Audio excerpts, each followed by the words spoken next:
we have to see how things go with everyone. We, there we go. So how's everybody doing today? We finally got everyone up here. This thing here, I'm still learning how to use it.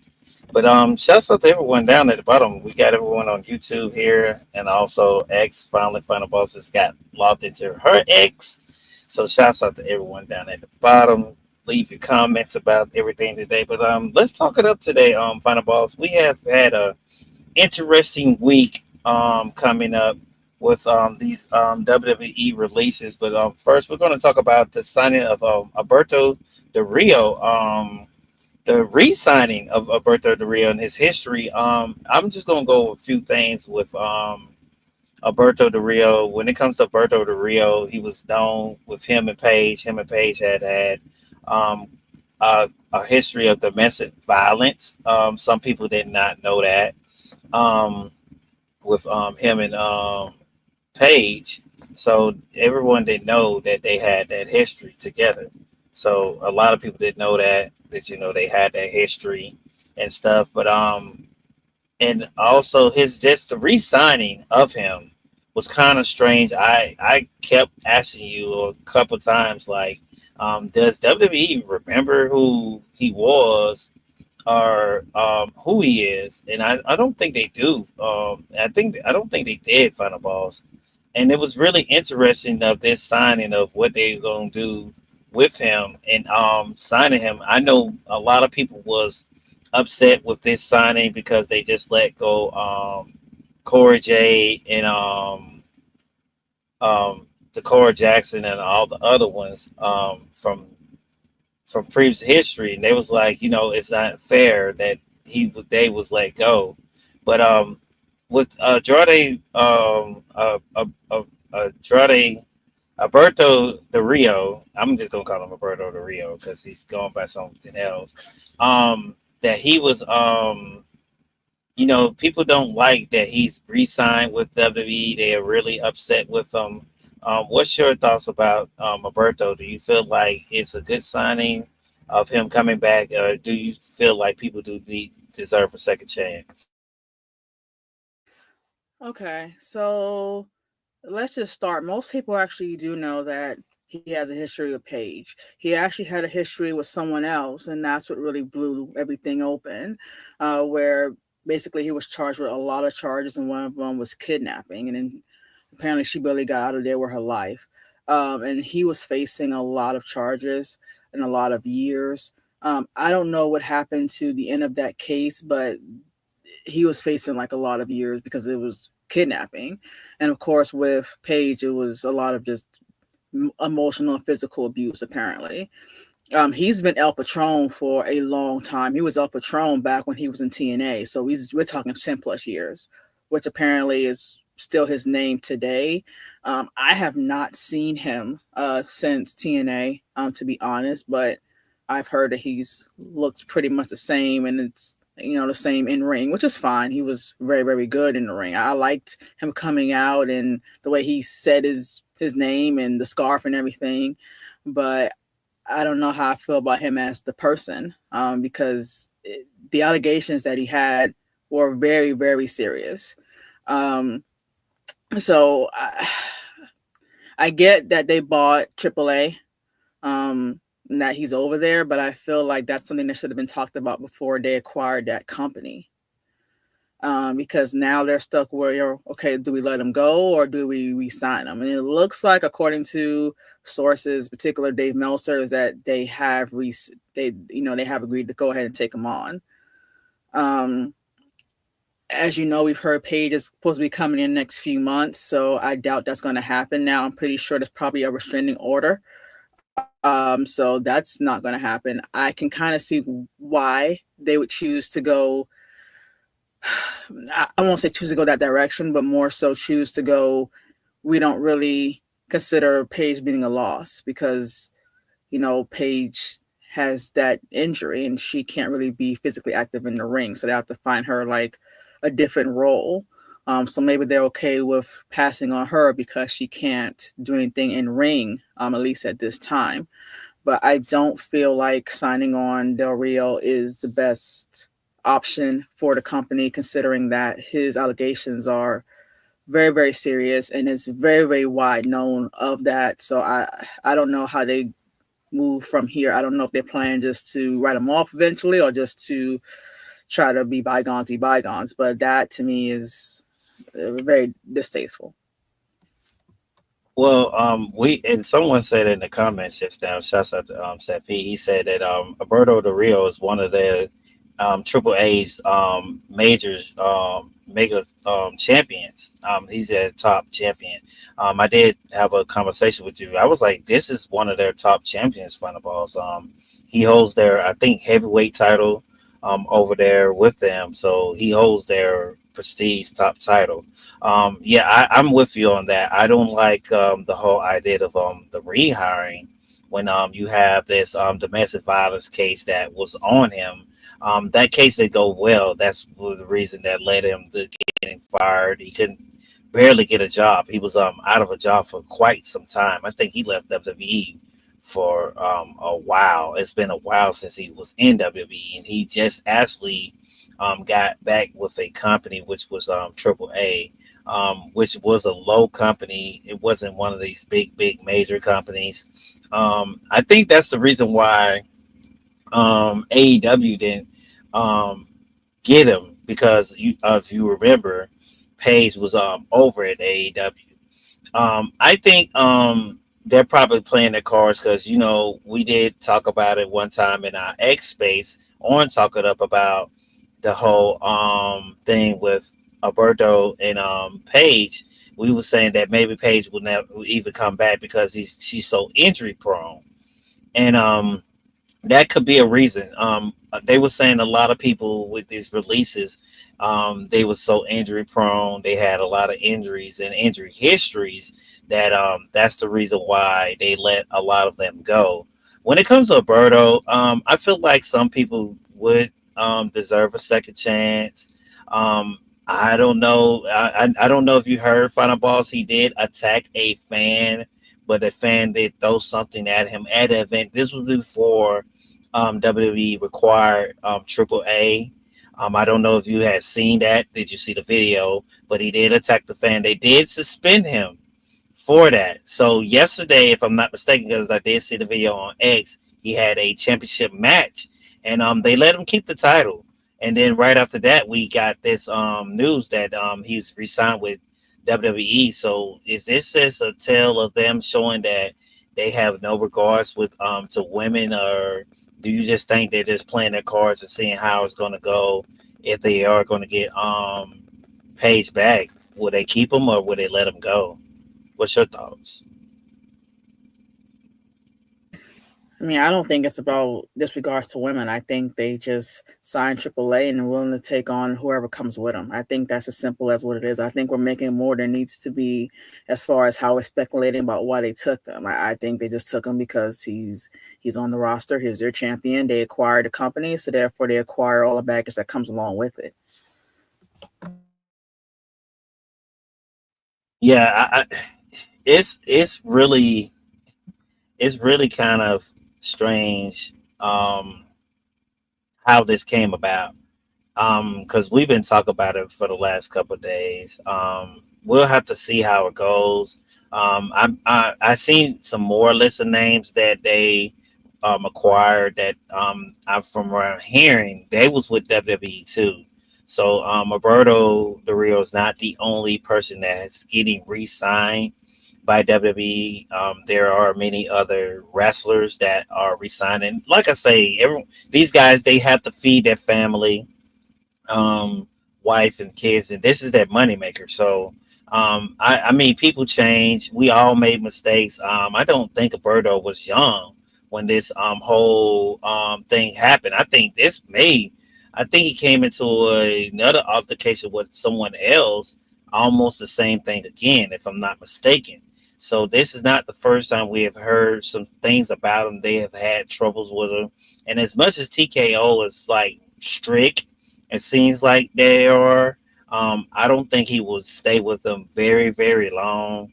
I see them probably maybe releasing them. They'll probably have someone defeat them, like maybe a Penta, maybe send Penta down there, maybe Rey Mysterio for his last run, and that's how they write him off. And then next thing you know, he may be released.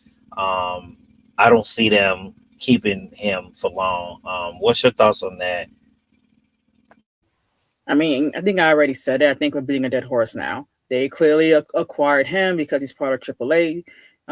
They are going to acquire, I guess, their talent and their baggage, and they're going to work on filtering it out, I guess, as they go and as they get to learn, what's their strengths and what's their weaknesses. Um, I heard he was re-signed from Dave Meltzer. I haven't heard anybody else give the okay on that, but I haven't heard anybody deny it. So I think it's still a story in process.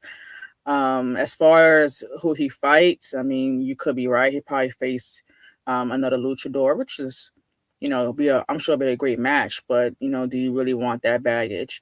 And I think that's pretty much the end of that conversation. Like, we just have to go ahead and see how they play out. But again, I don't think it's nothing to do with women. I don't think it's nothing to do with any reports that we've heard. I think it's about they acquire AAA. That's their champion. They acquire whoever comes with the company, and they have to go ahead and decide who stays, who goes, what they change, what they keep. Yeah, we'll have to see. But let's get to our next topic. Let's talk it up. I know you had wanted to speak on the TKO statement of the releases, but we're going to get to these releases, the ones that was interesting to me. Um, for me, Final Balls, the main ones that stuck out to me was Braun Strowman, Cora Jade, Jakara Jackson, and also it was another one too. I can't think of her name right now, but she was in NXT too. Dakota Gigi Kai. Dolan. No, Oh, what? No, no. Well, yeah, Dakota Kai too, and Gigi Dolan. I know you didn't watch NXT. Gigi Dolan was pretty good. She's a if I wanted to put her in a independent place, AEW could be a fit for her. New Japan, she seems like she could fit that structure.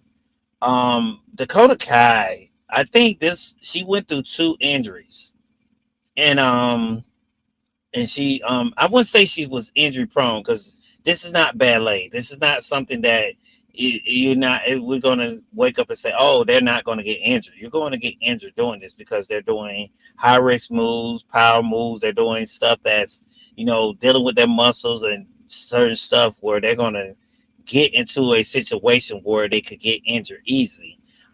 This is the point where I say, well, Dakota Kai, I have been hearing, and I don't know if you have seen, I've seen a couple reports, even on Wrestle Talk, that they were saying that they said Dakota Kai is getting a lot of interest in people.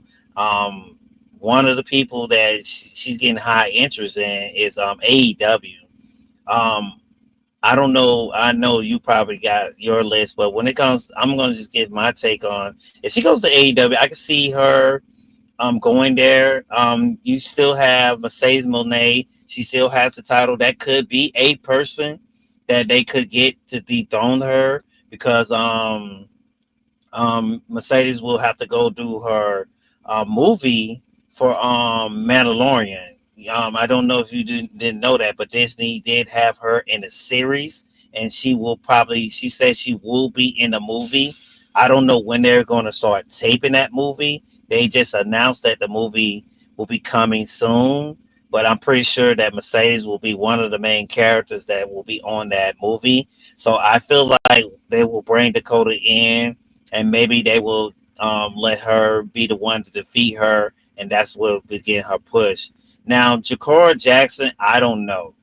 I don't know about her. I just know from what I learned this morning, she was 15 years old. She dropped out of school, and she done wrestling. She's still pretty young. She's still at a young age. She still has time. The way it seems like it's going with TKO, you had told me it doesn't matter how you look, what's your body type, or nothing like that. They just, hey, if you're not making them money, they're getting rid of you. They don't care if you're not selling the merch or you're not trying to get them ticket sales that they're trying to get. these high ticket sales, they're not gonna, keep you. So we'll see what goes on with her. I don't know what's going to be next for Jakara Jackson. I just don't know. Now Gigi, Braun Strowman, he might be done. There, from what I was hearing, that Braun Strowman might be one offs. He could show up at like the Saudi Arabia Royal Rumble because the King does like him. He does like that old fashioned, like, Andre the Giant, big shows and stuff like that. So you could maybe see him do one offs and get paid. I'm worried, and I know there will be another release Final Boss coming fall. I'm more worried about the Y6. I'm very, very worried about them a lot. Um, we'll have to see. I know it was many other releases, NST stars. There was a lot of women that was released. People have certain opinions about the people that were released. Um, I just feel like we knew this was coming. When me and you said right after WrestleMania, we thought it was going to come after Mania, but it didn't. It actually took them quite some time. From what I was hearing, they did let the athletes know that they was going to get released, so they did know ahead of time that they was being released, and they knew that it was coming. So it wasn't no surprise, it wasn't no shock. They did get their bearings under them to, know who, know what to do next and have a better plan. But those are the names I could think of off top for me, Final Balls. When it came to these releases, what's your thoughts on the releases and who was the most shocking for you? So a couple things. Dakota Kai, we've heard that she was going to be on that chopping block because of injuries. Um, a few recent ones. She just found her bearings really in the last few years. Um, when she was on NXT, I actually was watching back then. She got her real big push when she had her heel turn. And then you soon saw her in the main roster with Damage Control, and they were a really good female group. Until they split them up, they had Billy, and all of them basically turned, and then they were sidelined. I think you saw Dakota Kai a few times in the crowd when they were doing that. Thank God they stopped doing the whole, "Hey, look, we have the roster in the crowd. Everybody, go ahead and wave." I mean, I'm glad they stopped doing that. Um, but she hasn't really done anything outside of Damage Control on the main roster. So she really just kind of started her career. Um, as far as where she goes, she does have a name behind her because of the work she did in NXT, and of course, her being part of Damage Control. She was really the mouthpiece. She had a real centerpiece in that group. Um, but the age factor, and we'll talk about that a little bit later with the TKO statement. But she really just got her real spotlight within the last few years, and she's already 36. So I mean, there's a lot to keep in mind. But again, I did like Dakota. I just feel like it was coming. She had a lot of injuries. Braun Strowman. Braun Strowman, he has now been released 2 times in the last 4 years. He was last released back in 2022. Triple H brought him back.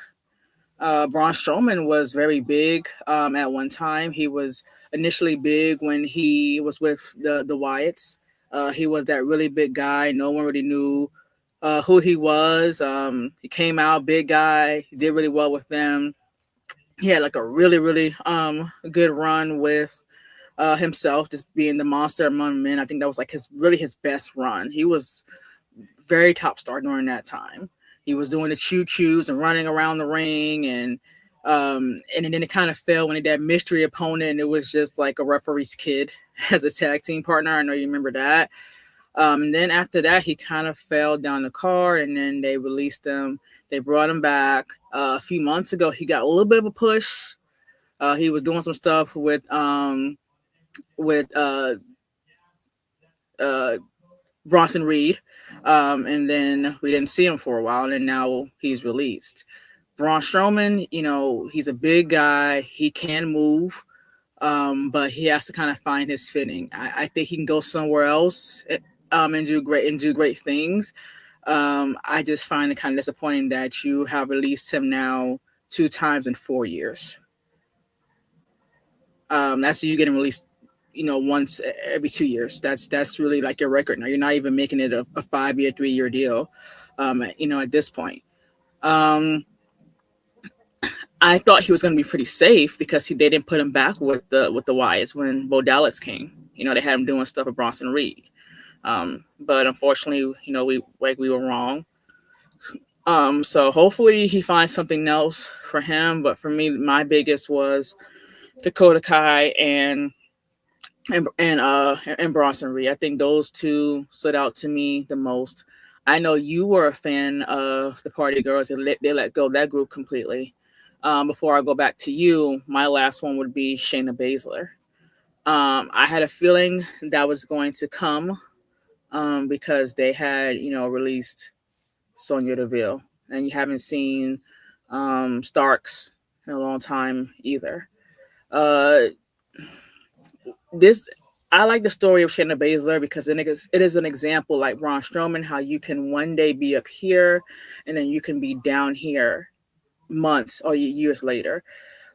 When Shayna Baszler was on NXT during her high point, that was when I was watching during the Black and Gold era. She was presented to be, I call her the female Braun Strowman. This is what she was. She was running through that roster. Elimination Chamber, she annihilated everyone there, but she also had a very not so good match with Becky. It was apparently one of the worst matches they ever seen, and she hadn't really recovered from that. She did some stuff with Ronda, but she never really recovered from that. She was no longer the girl. I called her the female Brock Lesnar coming out with the little diamond symbol anymore. She wasn't that girl anymore. I had some hope for her because she was part of the Pure Fusion collective, and they didn't really get over with the crowd like as we thought they would. Even though we had some decent women in that group, they just together and what they had, it just wasn't it. And then we didn't see her for a while, and they released Sonya, and then we really didn't see her for a while. So with that's just the case. She went from being one of the top girls in NXT to, falling down the card super hard and then being released. I don't know what Shayna Baszler goes after it. She is very, very known. Great background, M&A background, but I mean, hopefully she finds something else. But I don't think that she has that big name because she hasn't been that figure that used since she came over to the main. Well, when she came over the main roster for a little bit, like she hasn't been that same girl since before the Chamber of that year. Yeah, do you see like her in a USC type of role, or do you see her maybe going to another promotion? Because I know you was a big fan of Shayna Baszler. I mean not Shayna Baszler, but what's the other girl name? Sonya Deville. I know you was a big fan of Sonya Deville. Do you think Shayna could take a role where she goes and be UFC? And do you even see Shayna, Sonya Deville coming back? Because it seems like Nick Aldis is going to take a step down from the GM role and get back in the ring. And I'm pretty sure they're going to look for a GM. I know we said something about Paige earlier. She was a good GM, but I loved your wife, Sonya Deville, as a GM. That was maybe one of her greatest characters for me. I did love it. I was hoping that was they would do with her. Just keep her off TV. If you feel like she's gonna bring that in ring, I feel like she's a very good GM. She reminds me of sort of like a Ava. You could have a couple things if Ava's still around. You do females where you could say, well, it's my brand and your brand versus each other. They both wrestle. You could do things like that. what's just your thoughts about Sonya coming back and maybe what's the name going to UFC? What's your thoughts on that, Final Boss? I mean, that's if they're used to that style again. They haven't done that style in a while. They've been on the regular wrestling scene, up until recently. They just let go Sonya earlier on. Well, during the first round of cuts, they just let go Baszler. This past couple of days, so they have to kind of get back into that style over again. It's a transition. Everyone talks about transitioning over from UFC, MMA over to WWE, and then, but you have to talk about transitioning back, right? Because remember, it's similar, but it's also different. Can I see them going back? Maybe, but I feel like now they just might go to a different promotion. What promotion? I don't know. You have to remember. I mean, WWE. I mean, they're buying people out. I mean, they bought AAA out. They bought TNA out. So I mean, can they go with TNA? I don't know now because they have acquired them. So AEW maybe, or maybe another independent. Um, it looks like Sonya is looking at her options. I know she's doing I think she has a podcast now with the wife. So maybe she's still open to doing something.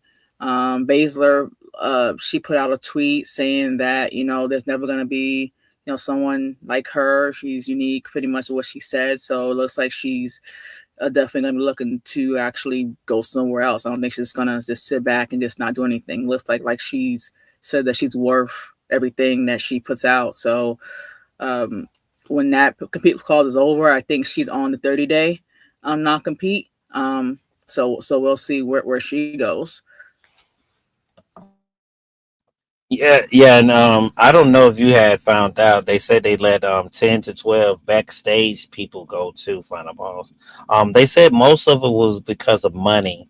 Um, and I know we're finna get right into our next topic. But if you want to just um share your thoughts about that now, or do you want to just get into the topic because it might blend into the TKO statement? But what's your thoughts about this? It was because these releases was because of money, and also 10 to 12 people backstage got released too. What's your thoughts on that? So I heard about them releasing a number of people that were backstage. I heard they let go of the creative team. I think one of them was graphics, something was production. I don't know exactly who, but they just said people from backstage. They did that prior to doing the Stars releases. It was initially reported that at first they weren't quite sure if they were even going to do Star releases, and then they did. So obviously there's the budget cuts, the good old Vinnie Mac line, just budget cuts. But I mean, as far as it on the back end goes, I'm not talking about Stars, talking about the back end. The product has not been the best. It's been underwhelming, not just when it comes to booking and creative, but also just, and like you pointed out, music wise, presentation wise. So maybe it's budget cuts, but it could be also them looking for different people to fill in those roles. Maybe reach out to people that are known for good work elsewhere, previous work. I know Josh Matthews. I don't know if you remember him. He was a backstage interviewer for WWE for a while. He's going to AEW. He has a role back there. So the other guy, oh man, I think Justin Roberts. He's been in AEW for a long time. He was an interviewer backstage for WWE. So doing stuff like that, as far as backstage people, they can take someone that has experience from another company and that is out of a job, and maybe they can turn things around. So that's the kind of silver lining when it comes to the backstage people, at least for me. Yeah. When it comes to backstage, it's probably pretty easy for them to get to something else. Look at Raquel Renee. She's in AEW. She's a backstage person, got her own podcast and stuff like that. So I mean, you never know where it can go for you for next. Hopefully, these stars find their footing again. This is just the nature of the business. I hate seeing it, Final Balls. because this is something they put their body on the line to entertain us as a fan. Because I am a fan of wrestling. A student of the game, just learning it so I can break it down to people who are joining us on X and YouTube to give us this um, content that from what we see. So we'll have to see where they go. What's next step for them? I'm pretty sure, like someone said, CMLL, AEW, New Japan. You got, and now don't forget, Final Boss. I don't know if you knew, Annie Hardwell got re-signed. I mean, well, was signed by TNA, but she was with WWE, so there could be possibilities that they could sign other stars. Now I don't know if she's gonna still go by Annie Hardwell. I remember them; they had announced it through their pay per view. TNA did announce that, so she is with TNA. So there is hope that some of these people could go to TNA and they could have a better chance over there because they need the stars. We've been saying that for quite some time. You need someone to build it up because back in the day, I know you're a big TNA fan where you had Kurt Angle, Hulk Hogan, Booker T, Kevin Nash. You had these big names, AJ Styles. You had these names. So I think if TNA gets back to that with some young people that has a few names behind them and can build their career off of TNA, they can maybe find their way back in WWE. But let's get to our next topic. Let's talk it up. The TKO statement. I know you know more more about this. I know you looked into more about it. I'm gonna let you touch on it, and then I'll just go back off of the feedback that you are going to give me because I seen reports, but I didn't get the chance to really look into it. But what was the statements about TKO, and tell us about it here on YouTube and X about it on Talk It Up. So it was reported that an executive, and they didn't say the name, but they just said an executive from TKO, had stated that women should be happy that they're on TV at all because they don't draw tickets. And that Nick Khan had to refute that executive and say that the merch sales for the last 2 years, 2023 and 2024, were very high for Liv Morgan, Bianca Belair, and Rhea Ripley. Um, and that's where they were. They also, it was reported that TKO is pushing back on doing the women's Evolution pay-per-view or PLE. And then the other piece to that is that they're saying that the TKO stated that a lot of the releases, they didn't say, I think budget cut word was mentioned in there, but another piece of it was it was due to age and other factors. That's why they made some cuts. They didn't specify if it was age for the creative and people that was backstage or age for the superstars. They did not decipher that. But here's where it gets a little bit dicey, and here's where, I'll say things people don't like to hear. So the first part of what they said, which women should be happy to be on TV at all, that part is ignorant and that's distasteful, and that is absolutely disgusting. The second part of that statement, however, kind of true. The only way that TKO would actually know that is based on data that they have, based on ticket sales, based on whatever analytical department they have, their numbers people. So there has to be some truth to that as far as what they see. Now, while Nick Khan may have a point in saying, hey, they are selling merch. Merch is completely separate field from ticket sales. That's not one the same. So yeah, they hold that value because I understand what Nick Khan is trying to say to this executive, but merch sales not equal ticket sales. I'm sure many people bought and they sold out that Lily doll back in the day when Bliss was doing things with Bray Wyatt. But a lot of Lily doll was, it was a collectible. People were having it, in their rooms. I'm pretty sure little girls had it, but that doesn't mean that they're going to the show because of Alexa Bliss and and her work. They like the idea of the character, which is fine.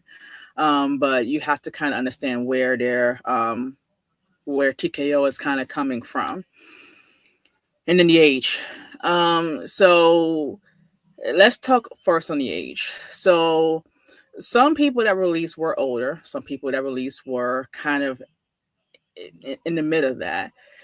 Right now, WWE is at a point where a lot of their superstars are older. We know people like CM Punk, um, Seth Rollins, John Cena, who's leaving, are on that 40-year-old scale, and we get that because those folks we assume are about to wind down in their career. But we also have people that are newer on their career, like Damian Priest, like LA Knight, who are also in that 40 realm as well. Now, LA Knight, he's been wrestling for a long time. I remember him from TNA, but I mean new to WWE. Same thing with Damian Priest. He was just called up from NXT a couple years ago. He was just champion last WrestleMania, right? And he's like, what, 40? He's in his 40s. But we also have a lot of women who are mid to early to late 30s. And that's a problem. The reason why that's a problem is because it's different when you have someone that's been wrestling for a number of years and they're winding down, which we assume someone like Becky, someone like Charlotte, because they've done so many years and they're now winding down. That's fine. The problem lies more so is where you have someone that is mid 30s, late 30s, and they're just now getting that spotlight on them. And one of the things that TKO said in that statement was, I guess they didn't see the value in their contract due to age, which they shouldn't have said it that way. They could have worded that a whole lot better. But I kind of see the point. So let's look at an actual example. Dakota Kai is 36. Not old, not young. The problem with her is that she just started really getting that spotlight on her a couple years ago.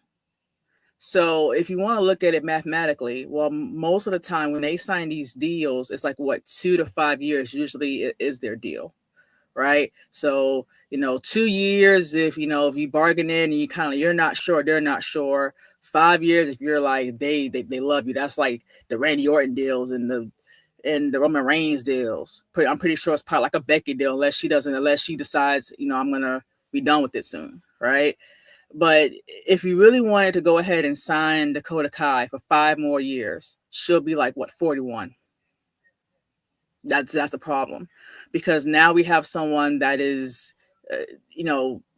but before they're in the contract, they're gonna push 40, and they just started. So. And let's not mention it is a woman. Like we're on a clock where it comes to children. So if that wrestler, I'm not saying her, but if that wrestler doesn't have any kids and they're in their late 30s and they decide they want to have kids, well, they're gone for a minimum like 10 months. And that's if they have the baby, everything goes fine, they come back around and go right back to work. So you're already losing 1 year off that 5-year deal. I mean, so as far as for a business wife or someone that is, mid to late 30s, and they're just getting their career started, is it something that you really want to kind of invest in? Hard topic, but the answer is no.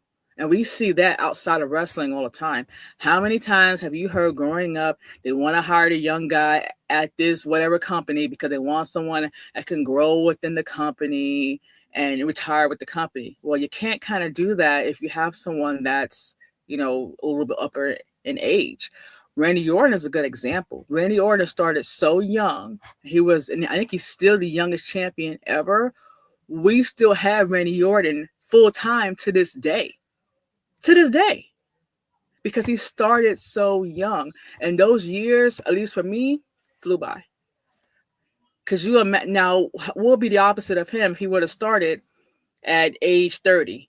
You wouldn't have him to this day because he'll be in his 60s right now.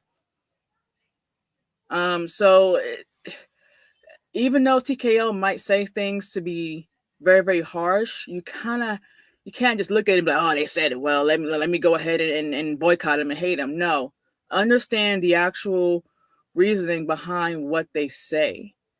I'm pretty sure if you go down to a local store and it, God forbid, happens to be an older woman or older man, and they're either slow in service or they are, they're just, they got something wrong. They you want a fry and they gave you a burger.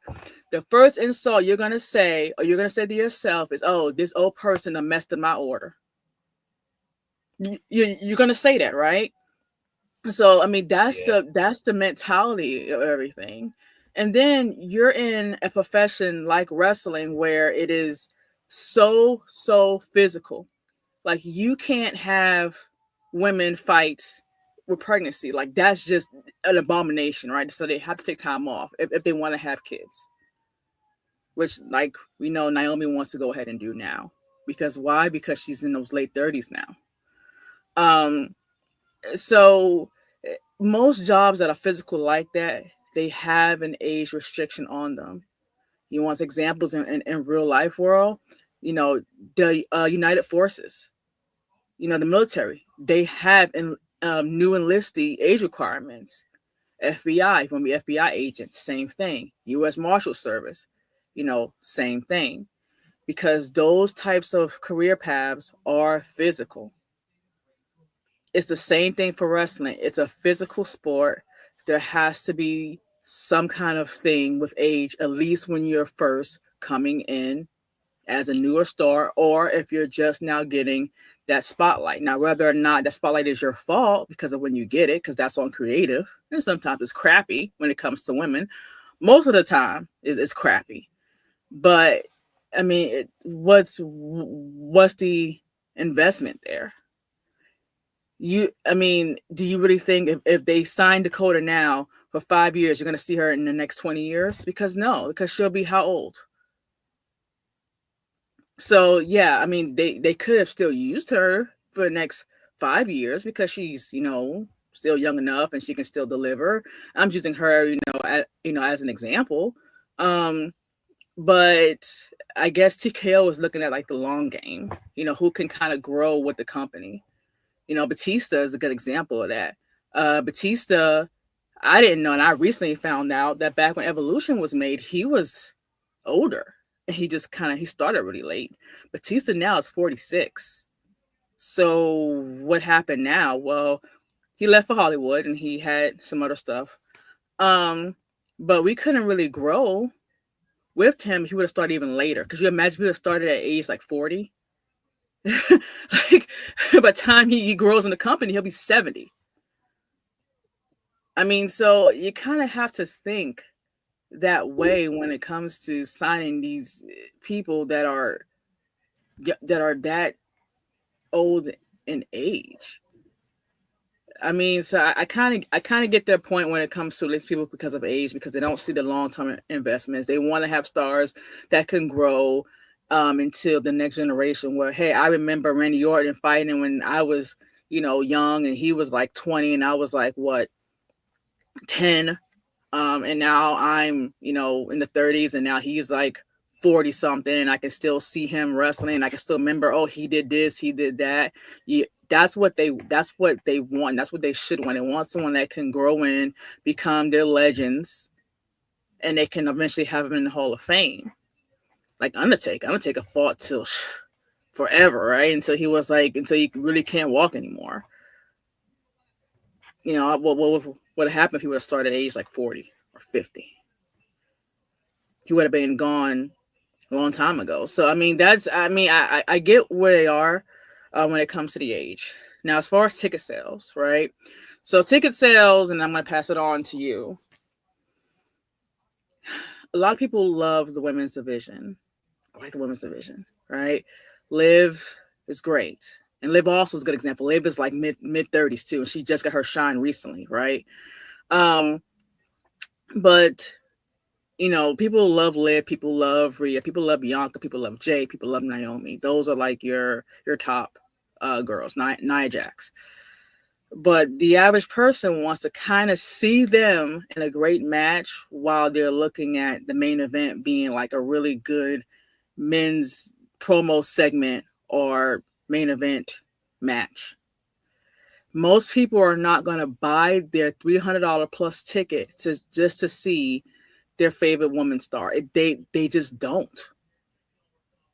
Now, whether or not that's on creative because they don't give women really good storylines, it's usually they're in a tag team, they're in a romance thing, or they're having friendship issues. That's really what their booking is for women, right? Which is really, really sad. But the average person is not going to buy a ticket just to see women's division. And if you want proof of that, I mean, look at Evolution, the last Evolution. They had troubles trying to sell tickets, and they even brought back legends to try to sell tickets and to, of course, at that time, bloat that blow up the roster for that PLE. Now they don't need to. They have enough women now, so now they're in a better place. But as far as ticket sales, I mean, there it is. Most recent example, SmackDown. SmackDown was super women heavy. Your main event was a women's match. If you want to go down the SmackDown actual roster and look at the women, well, here's a newsflash. Most of those women for SmackDown were either in a segment or in a match. So the only person that is on the women's roster for SmackDown that was not featured on Friday is Alba Fire, Nikki Cross, which they won't because she's with the White Six, Bliss, because we assume, and you have to speak on this, but the last time I heard she's supposed to actually help lead the Wyatts, like when they return once Bo is 100% healthy. So we're gonna put her and Cross in the same thing. They're out because they're attached to a stable or to a group. But Asuka, of course, as we know, is injured. Bianca, as we know, recently injured at WrestleMania. Everyone else was either in the match or they were in a segment. And what's the rating for that show? About a C. So that just goes ahead to show you, I mean, they're not wrong. We had a really good match for WrestleMania. That triple threat was great, best on the card. But no one's going to tell you that they bought their WrestleMania tickets to see that match. They tell you, oh, we wanted to see it, and we saw it, and it was amazing. But no one bought I guarantee you, it's probably less than 5% who will go ahead and say, I bought my ticket to see that match.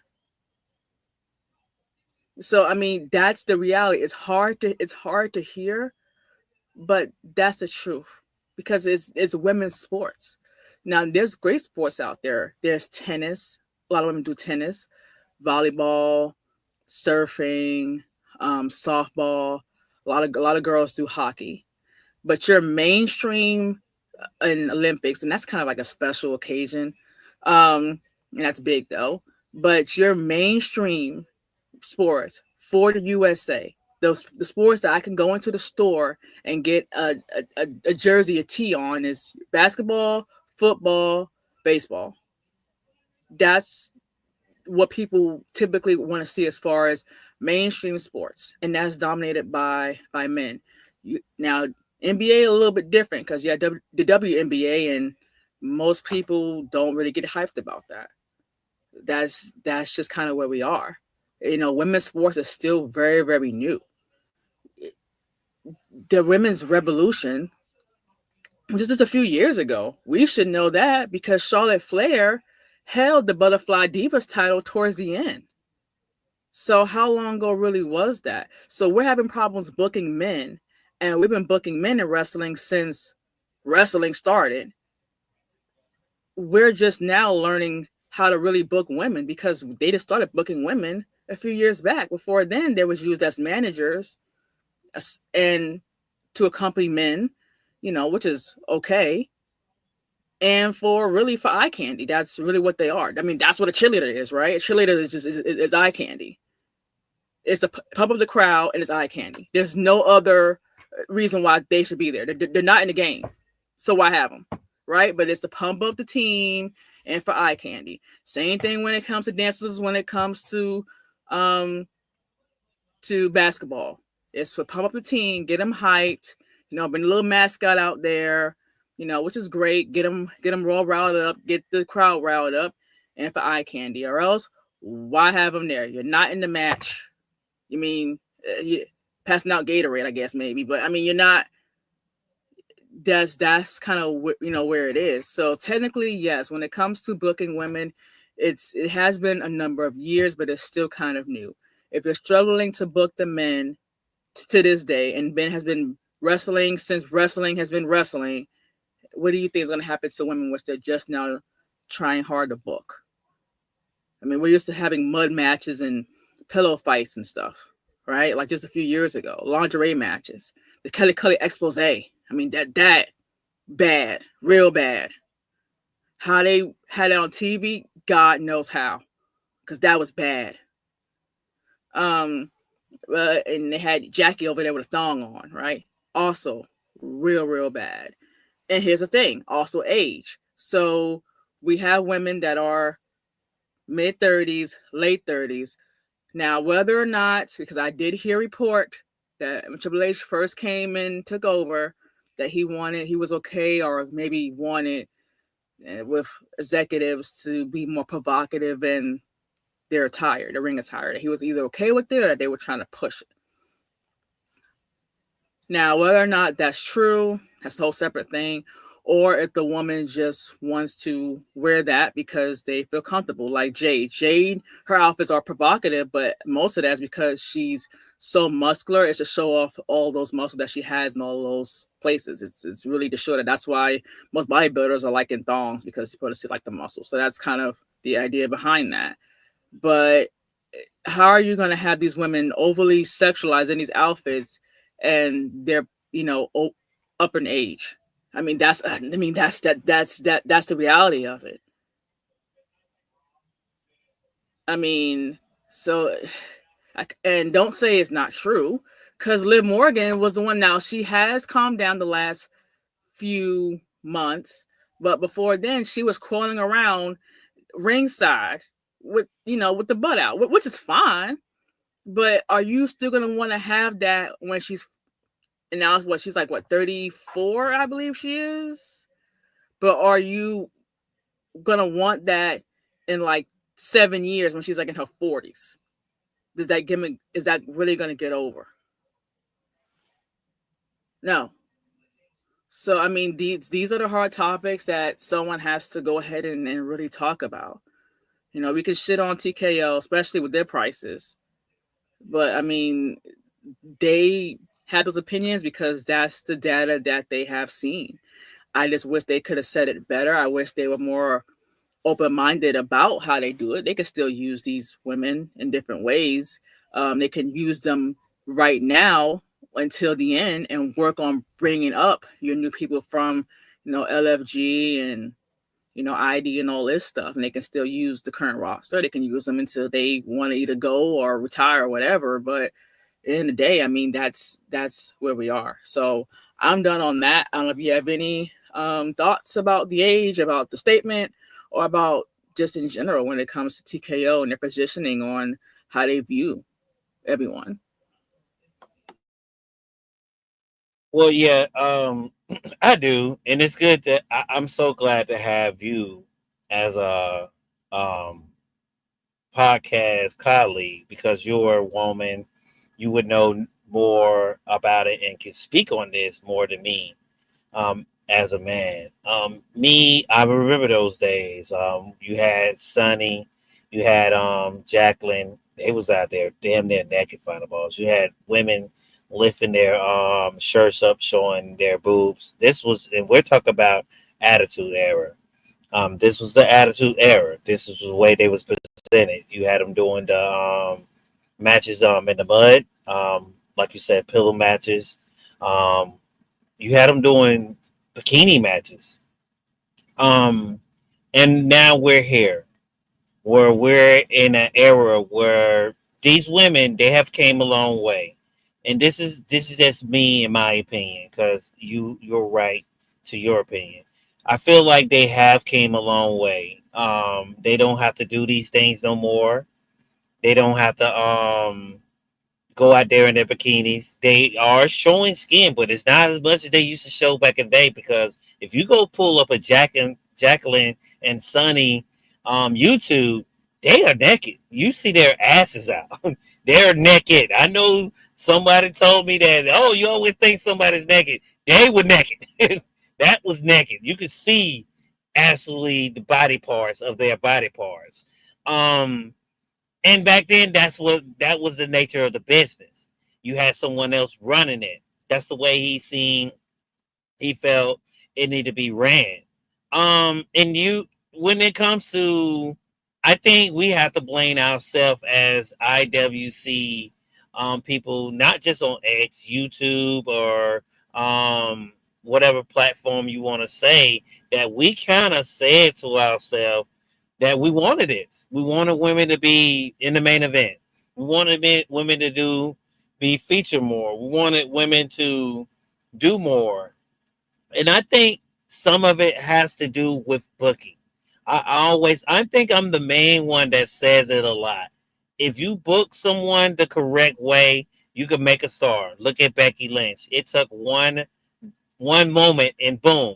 Liv Morgan, one moment, boom. She's a star. Yes, she did the thing on top of Dominic, and everyone was so excited about it because sex sell. We Let's not lie. Sex sell. We were so eager to see what was next. That was maybe one of their hot stories back before they had Netflix. And we had this angle where Liv Morgan was seducing Dominic. It was and I know this was one of your maybe probably favorite promos by Liv Morgan, because she had the shorts on. And she was standing in the thing with the little shorts on. They was very short.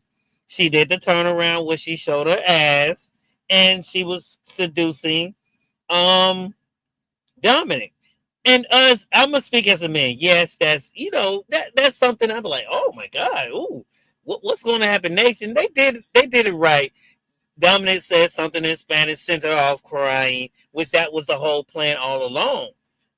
If you do something like that, Final Balls, where you can tell me a story like that, I don't mind it. I don't mind them doing it like that. That at that time, Liv and Raquel, I mean not Raquel, Rhea deserved to be in like a main event spot, a main event angle, because they deserve that because of the story. Nowadays you don't have too many people that you can do that with, because we have Bianca. She's hurt. We know that she hurt her fingers. Let's hope her speedy recovery. But she's been holding this division. It's like someone has to step up. Like you said, Charlotte's on her way out. Becky's on her way out. Maybe they will do something with Roxanne. Um, Tiffany, I know you said you was a little iffy about her. You're not, too sure about her. You're a little shaky on her. Hopefully, in time you have to get better. Seems like now people will start getting on to being better, getting on their T's, crossing their T's, and trying to bring their A game. Someone else I can think of. I feel like I know Zoe Stark is still around, and you were saying to me backstage that you see her and Ivy now. They still have Maxine Dupree, Final Boss, so they must see something in this young lady that we're not seeing. Like I say, these people, they been running this Mhm. business for quite some time. We'll see what they do with her. I'm trying to think of some more names. Yeah, You have. Oh, go ahead. and then and then there's pieces to that. So we're gonna read some of the comments. It doesn't let me reply back in here for some reason. So yeah, Carlos is white. He said that a lot of parents will pay to have their kids see a superstar, and that includes the women. But here's the problem: is that I've been to live shows. Carlos has been to live shows. I haven't been to PLE. But TKO looks at it as like, wow, yeah, they are parents who are bringing in, their daughters and their kids to live shows. A majority of those ticket sales are nosebleed sections because a lot of them don't want to pay, all this money because if they have more than one kid, God bless them, because there is no button on the Ticketmaster that says kid seat. It just says seat. So you're going to Mm, pay the same amount for yourself as you would for your kid. What if you have 2, 3, 4 kids? Those are nosebleed tickets. So, I mean, there's that. Now, a lot of girls love Naomi. I know a lot of little girls love Naomi. A lot of little girls Bianca, love Bianca. And a lot of Tiffany. little girls love, I would say Tiffany. A lot of them love Becky Lynch as well. Remember, she had the little goggles at one point. She would come out and give them Mm-hmm, all. A lot of them like Bailey to hug her. They were supposed to be a lot of good mm-hmm, role models for children. mm-hmm. But those children, one, it depends on the parent, because if the parent doesn't like wrestling, are they going to pay all this money to take their kid for a front row seat? Usually ones who do is parents who also like wrestling and their kids like it, because especially now, because the ticket prices are so insane. Most people don't cable anymore. We're in 2025. I mean, so the parents are the one that's going to pay. The parents may buy a shirt because it's $20, $30, but they're not going to be paying $10,000 seats because little Mary wants to go ahead and see Bianca come out. I mean, that's where we are, and the way that they have women now. I mean, honestly, they are role models now because they're not overly sexualized. They're more, hey, we're here to wrestle. Bianca, she's a one hell of an athlete. I mean, she's strong, she's good. Jade, not the best in ring just yet. She's getting better, but as far as athlete wise, she has a great look on her. Naomi always she's been good for forever. So those are, your role models, but those ticket sales for TKO, I mean, those are the nosebleeds. Like, so let's just call it, as we see it. And Yeah, tickets, I don't know if you yeah, know, tickets they're for they're high. Backlash are two grand. That's Mm, front row seats. I went on there mm, and I looked at it, and I don't know if you know, they're still not sold out. Fundaballs. That's just front row. We talk about right there at the ring, because if your kid, I'm mhm. thinking as a kid, you know, I mean, we there are got parents who do take their kids to see wrestlers, men and women, but if they have multiple children and the parents not into wrestling, they're not going to be in front row what, seats. but my thing is this too though. As you, and I know Carlos might know this, and you say you went. I've been to a couple shows where I feel like, most of the majority of the time when you're in the front row, you see more kids because they want to interact with the Yeah. superstars. They want to And at least touch them because they're not going to probably yeah. go backstage to see them.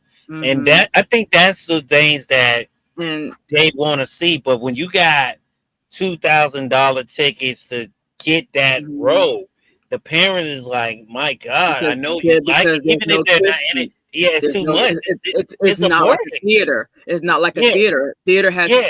kid tickets and Hmm. adult tickets. That's Hmm. maybe TKO should go ahead and do that. But I mean, that's Now, also a problem. you know what? But it's smart, but they will not do that because they're not going to look for something that's going to Lower cut down their those. costs. They're Yeah, not for going to do sales. that. They're Yeah, going to look at that and yeah. they're going to say, "Hey, no matter what," and this is something I know, a lot of our fans down in the comments said was, um, "Hey, whatever we put out, y'all are going to buy it." Like I And said, you're not going to have, you don't have, Backlash doesn't have a Bianca on there. We don't have, far as we know. Bianca's I injured. know Yeah. Jay. I know Jay is going to do a match. This weekend, and I know there's supposed to be a number one contender, but we don't know if that's for Backlash or And next SmackDown. here's going to be, a hard piece, right? So, Lena said sports, including wrestling, should be about talent, not gender. Women aren't just eye candy; they're athletes, they're storytellers, human beings who deserve some respect in the spotlight. Which is true. But let me go ahead and just kind of give you a hard thing. You can do what you want to do with the information that I mean, look at me, I don't care. But if that's how it should be. That's how it should be. But in reality, is that really what it is? That's how it should be. But that's Yeah. not what it is. And if that is what it is, then you would have people going crazy over damn Piper Nivens and Raquel Rodriguez, and they're not, because they're not the most attractive people on the roster. They're just not. Not saying they're unattractive, but they're not the most attractive. They're showcasing people like Rhea, and she's being called mommy, even though she doesn't really do that as much now. But they're still doing that. Same thing with Liv, because it's an Mhm. attractive female. I'm Sex sorry. sell. I mean, Sex yeah, sell. right. It's not even about sex, because they're not overly sexualized, especially Rhea. Rhea might have a little, butt Well, out thing, Rhea, but but Rhea's doing that. most of these other girls But are. Rhea I mean, is let's doing keep it that real. because she had said that when Vince was there, Vince did not let her show her tattoos on her legs. So I think Hmm. that's kind of why she's doing the whole I can show my legs off now, because now Vince not here to get on me about my tattoos.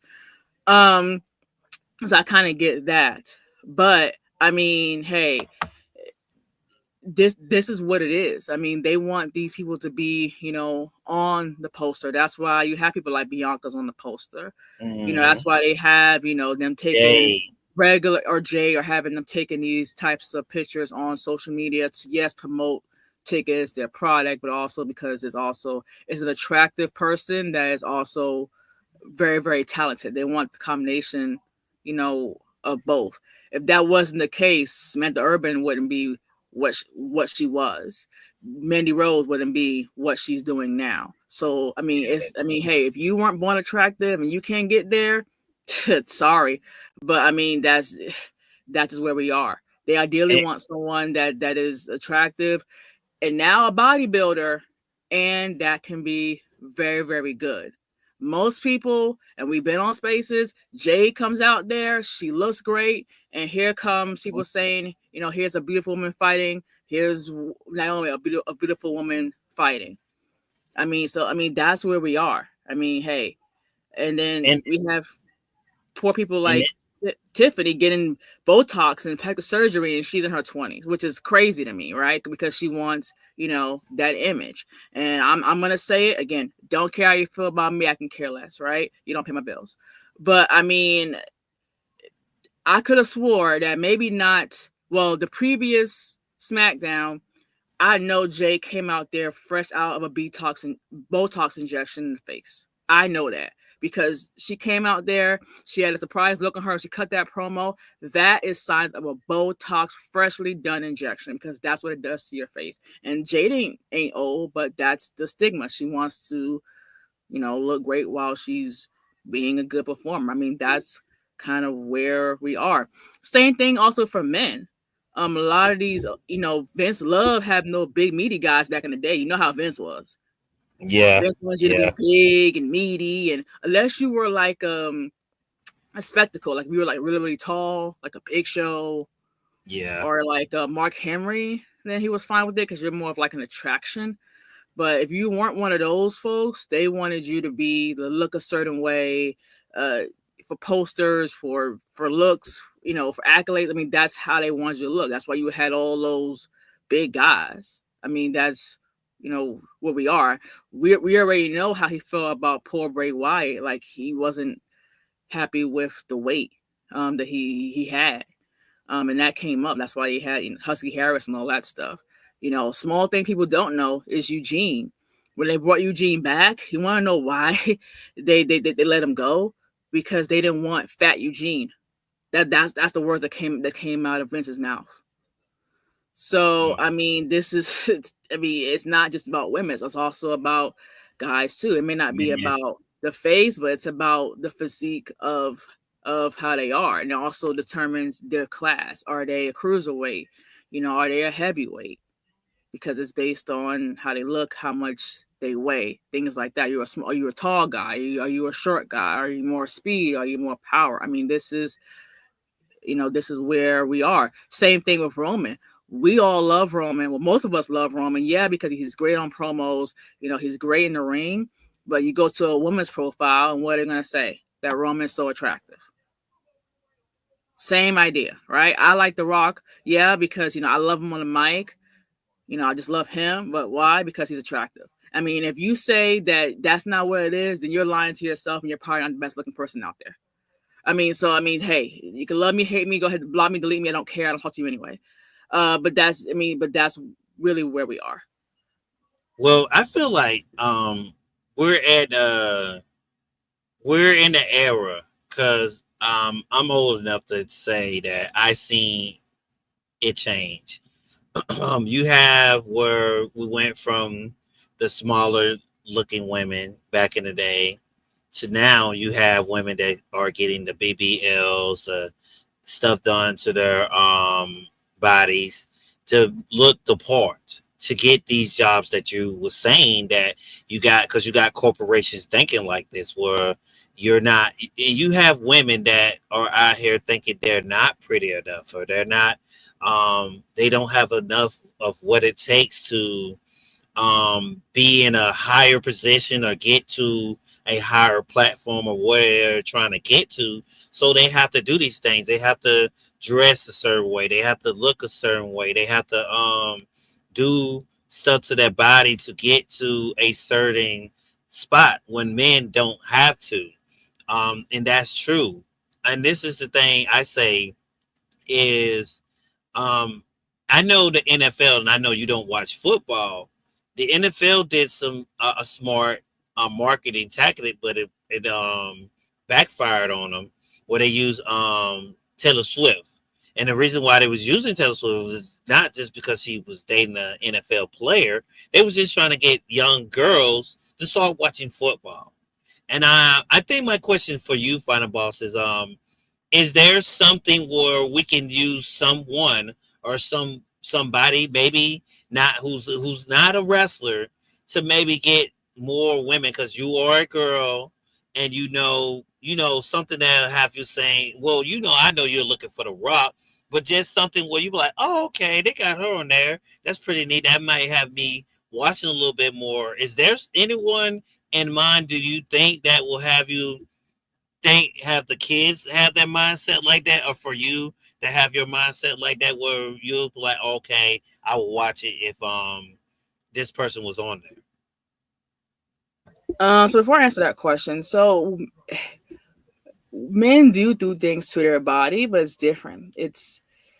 And it has changed a lot because of regulations. But remember, before the Chris Benoit, all that stuff happened. Yes, It was steroids. yeah, it was performance enhancers, Mm-hmm. and it wasn't. Yeah, they wanted to be able to go ahead and go in the ring and not be gassed out and everything, but it was also more so to get that look, to build that muscle, to have that look. So it's the same thing. It may not be, eyebrows or butt or breast, because remember back then women back then used to be breast and pants. Now it's BBLs now. But for the Mm-hmm. men, it was about having that muscular physique. And we just seen it, still a little sick, sorry. Recently. One, remember when Roman Reigns was doing his big dog era, even up until he came back to Wreck It One Leave, he wore a shirt or he wore the vest Yes, yeah. because he didn't have the muscle. He was a big guy, nice broad shoulders, tall guy, but he did not have the abs yet. And then he worked out, and then he has one. Now, even to this day, he's not as defined as everyone is, but he's in the best looking shape since he started, because he now has the chest and everything. Now you have a shirtless Roman. You weren't getting that back in the day because he didn't have the body for it. With Baron Corbin, now I love Baron Corbin. I love Baron Corbin so much. When I last saw him, well, I was a few years ago, you know I had a Baron Corbin sign at a live event. I loved the Lone Wolf. I loved him when he was the constable, right? I love Baron Corbin, but Baron Corbin was punished by Vince, and you know how they punished him? They had him take off his shirt, and he knew how Baron Corbin felt about his stomach. He wasn't fat, but he kind of was like not toned. It was kind of like flabby looking. It wasn't horrible, but he Mm-hmm. didn't feel comfortable with his shirt off. And as a punishment, Vince made him take off the shirt. Okay, and we constantly see that. We see how Gunther looks today. Yeah, he I was big. mean, That was a big and boy. He was and big in another that. one, this is really sad, is Sheamus. When Sheamus came back, he wasn't in the best of shape. Triple H got mad, and what did he do? He had Gunther tear him up for being on the heavy side, and people were body shaming him all over social media. Yeah, I mean, and and now we're talking about men now. I mean, so now, and what you not saying you can't do things with it, because Otis is a good example. Otis is heavy, but he uses it in a way that it works in his in-ring skills. Same thing with Kevin Owens. Kevin Owens is on the more broader side, but he has a very fast speed type of in-ring. But at the same time, you don't see Kevin Owens with the shirt off. You don't see Otis too much with the shirt off. Randy Orton came out a few years ago and said that he wanted to be like a heel, because back then heels could wear like shirts, but the babyface had to wear like just the tights. And that he said he loved to eat sweets, but he was getting older in age and his metabolism was not as it used to be. But he loved like desserts and stuff, so he had to work extra hard so he can wear the same type of attire that she's used to wearing, just the little, you know, the bottoms. So because they want to have that look. So this is the stuff that we're talking about. It's not just about yeah. And Z's wrestling's right. Otis and KO are very charismatic, but I mean, this is stuff that we're talking about. It's not just about women having a look. It's also about men having a look. They want you to look a certain way, and we just have recent examples. Of that. So, like I said, Sheamus was the best example, because you saw what it did to him, because he got a little chunky, and us when we didn't help it by making fun of him. And yeah, Cora Jade came out and said she was body shamed. I Why? was just about to bring that Not up. not quite sure. Also, Gigi, apparently, even I'm not familiar with her, but she also said some things saying that when she wasn't traveling, she was working out 3 to 4 times a Yes, week yes. So because of she, body shaming. what? So I Well, mean, but Cora Jade is a little bit different, because she said yes by creative and her bosses, but also by fans. That means you were also part of that problem. So I mean, this is the reality. These are the hard topics that people don't want to talk about, but they're there, and that's really where we are. I mean, Paul Heyman is huge, right? He just, ugh. But you know what? But he wears a suit. You're not gonna see Paul Heyman come out there with like no shirt on, right? He doesn't need to, because he's a manager. That's always been his look for like a long time. So you know that's the reality. It doesn't matter if you're a woman or a man. It's about having an actual look. And if that wasn't the case, it would not have been all this crazy different opinions when it came to transsexuals in wrestling. If that was the case, if it was just about talent, that wouldn't be a case. Now I can go ahead and argue, and it's true. Men have different abilities when it comes to physical activity than women. They do. So kind of mixing those two together is, the match might be a little bit different, because you got limitations on genders, women and men. But the same thing, but it's about talent. You wouldn't care.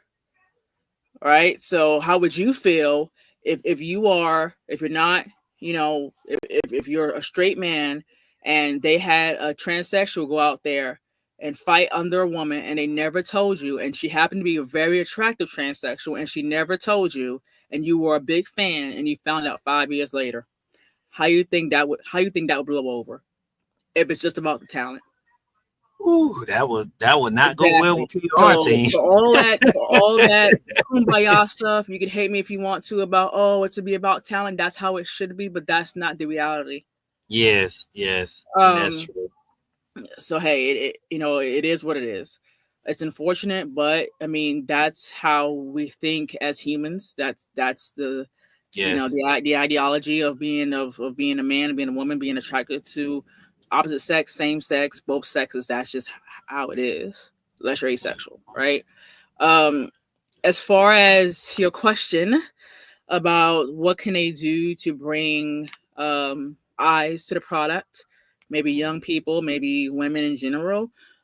I mean, as you pointed out, I didn't know they now call it the mainstream era, right? When they have all these YouTubers and oh wait, oh Herbert said because Cora J after her boob job. Oh, um, but and boob job is very famous. I mean, poor Charlotte had to get it removed because Yes, it twice. yeah. It was it twice or I once. think so. She had complications with it, and that's I probably remember. I because remember you're wrestling, you're laying on it, it's things like that.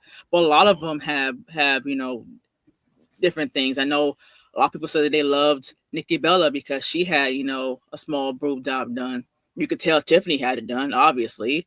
that. So I mean, this is where we are. I mean, and some people might get it because it's going to help them. They think it's going to help launch their career a little bit better. So I mean, hey, that's what it is. But yeah, as far as who we can get to bring more eyes, you said mainstream era, so I would say whatever's popular with the kids nowadays, right? I know that they're releasing a lot of wrestlers on Fortnite. Fortnite is still wildly popular. So doing stuff like that will bring a lot of your younger eyes. For women, I mean, what singers, what artists, are you guys bringing to the products to get those non wrestling fans to watch? Which can work. I mean, hell, for me, I don't watch football, but I'll watch a halftime show because they have artists there, right? So I mean, hey, even though I'm not gonna watch the actual show, they got me for like that 30 minutes though, right? So I mean, Yeah, I mean, exactly.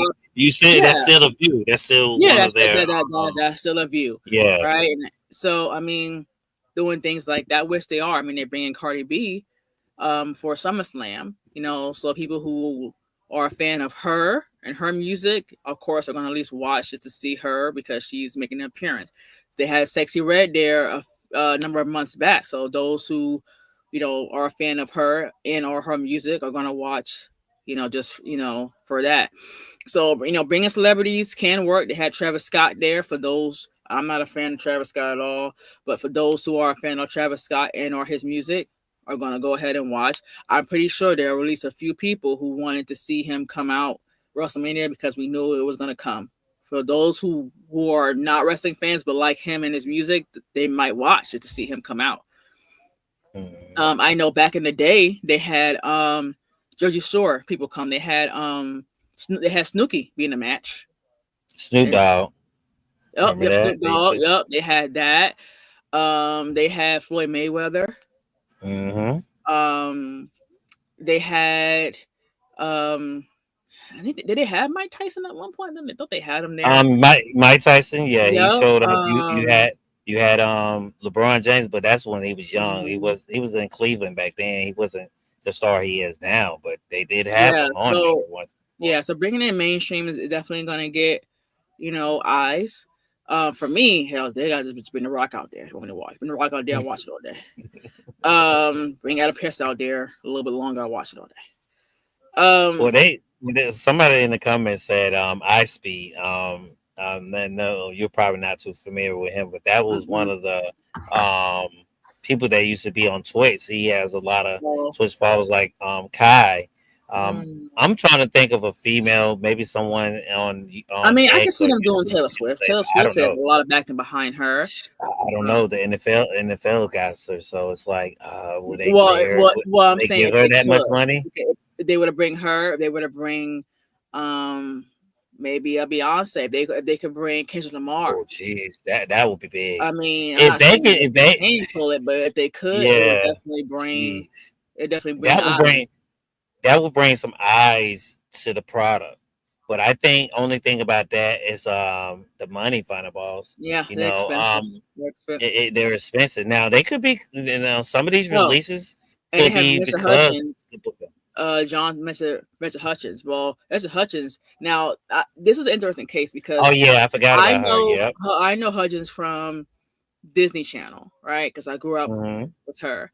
She hasn't really done a lot since, um, but she was, she had that whole thing with Drake Bell and like nudes got out and stuff, and it's like crazy. But she hasn't really done a lot since. But the fact that she was there and she had on like that cool shirt that said "Hot Girls Love Wrestling," that was a thing Mm-hmm. for a little while, and it got a lot of eyes. And even I was posting that, just because she wore like this very creative shirt and she happened to be, Disney star. So doing things like that is can get eyes, on your product. Yeah, Uh, and that's what I was asking too. Like, what could yeah. be So something like that to do? I mean, besides that, I mean, what else really could they do? Maybe they can broadcast it on other platforms, because right now we're at the point where you got to kind of have either cable or like a streaming for like cable, like a YouTube TV, or what's the other one that they have?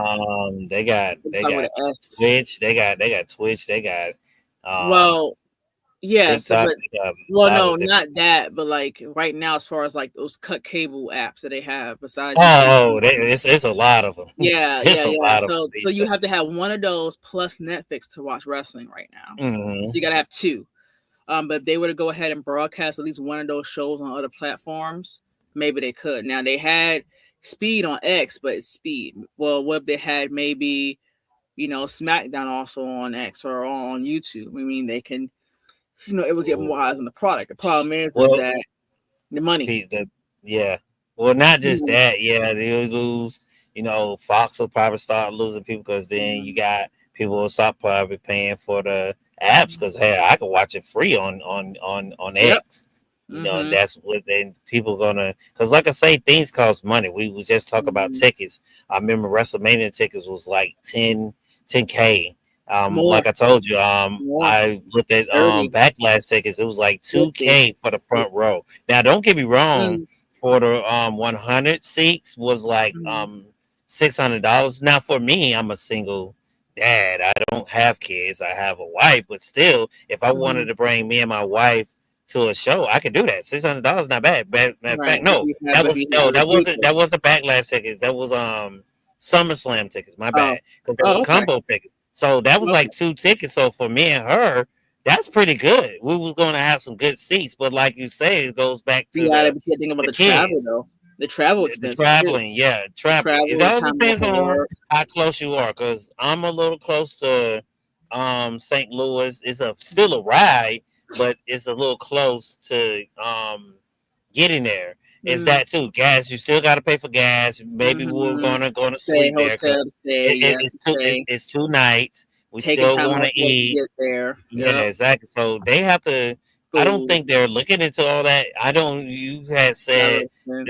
there was a video about Randy Orton when the fans told him Thirty the thousand. prices of Thirty exactly. thousand. He had to Wasn't even shop the front clothes. row. Wasn't even front row. Exactly. He was He like, he couldn't "Whoa." believe it. He could not believe it. So there's that, and he's a vet, final boss. Mm-hmm. That's crazy. For that to be coming from him, but yeah, the And Corey and Jake.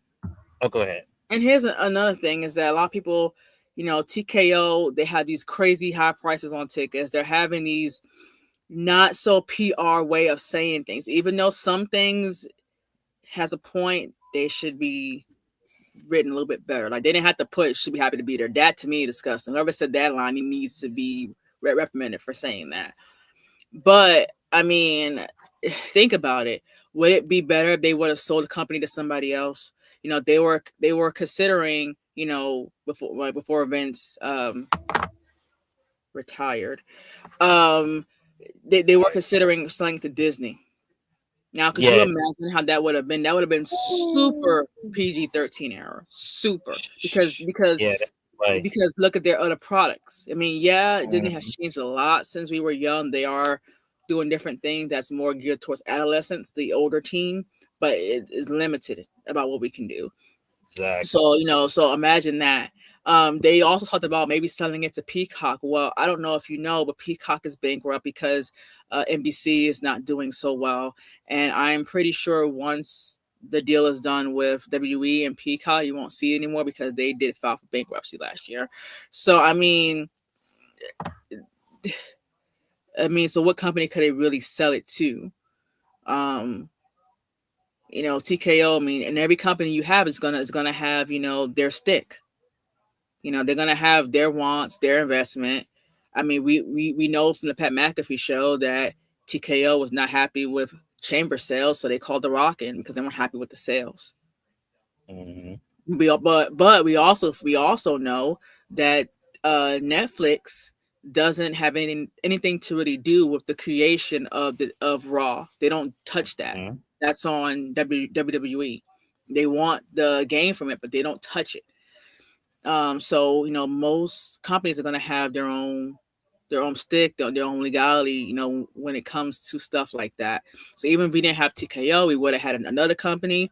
Imagine if and they were really close to getting Disney. And as far as I Would remember, have a been lot of bad. people weren't really a fan of the PG era. Yeah, that era would have been like a PG 7, not Exactly. 14, like 7. Exactly. And then we would have had a lot of different, like a lot of that stuff we even see now. Even now, we don't have a lot of crazy stuff. We don't have blood. It's not too provocative. It's pretty normal what you'll see in every day. But they're still blacking out cursing and middle fingers and things like that. And we thought they wasn't because they're going on Netflix. We thought it was gonna be like a crazy ride, and it's not. But could you imagine them going to a like a Disney? Could you imagine going to, like, and this is a long shot, but and they're not doing well, but Nickelodeon, right? Doing Jeez. things like that. Nickelodeon has their own struggles as far as their shows. They had their own tied up things because they had Dan, who was accused of things with minors. We had Drake Bell also accused and convicted things with minors. So I mean, they had their own struggles. And Dan, big time producer. He produced a lot of shows you love, from All That to iCarly to Henry Danger to everything else in between. And he was outed for sexual content. It was so bad that he, even was soliciting feet pictures from fans. So yeah, he was having people write Sammy Yeah. Cat. Yeah, Yeah. on their feet I and sending read it to about him, that. That was and, wild. and, and things like that. And then you had, of course, Drake Bell, who took a plea deal about talking to a minor. Um, so there's a lot of different things when it comes to selling it to these companies. Even Disney has had some issues. I've heard some stories of how My Girl Hilary Duff was discovered in a pool.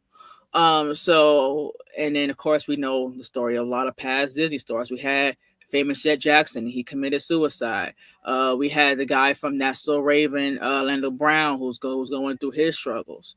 We have Vanessa Hutchins, who went through her struggles. We had and I love her, Miley Cyrus, who went through her phase and her struggles.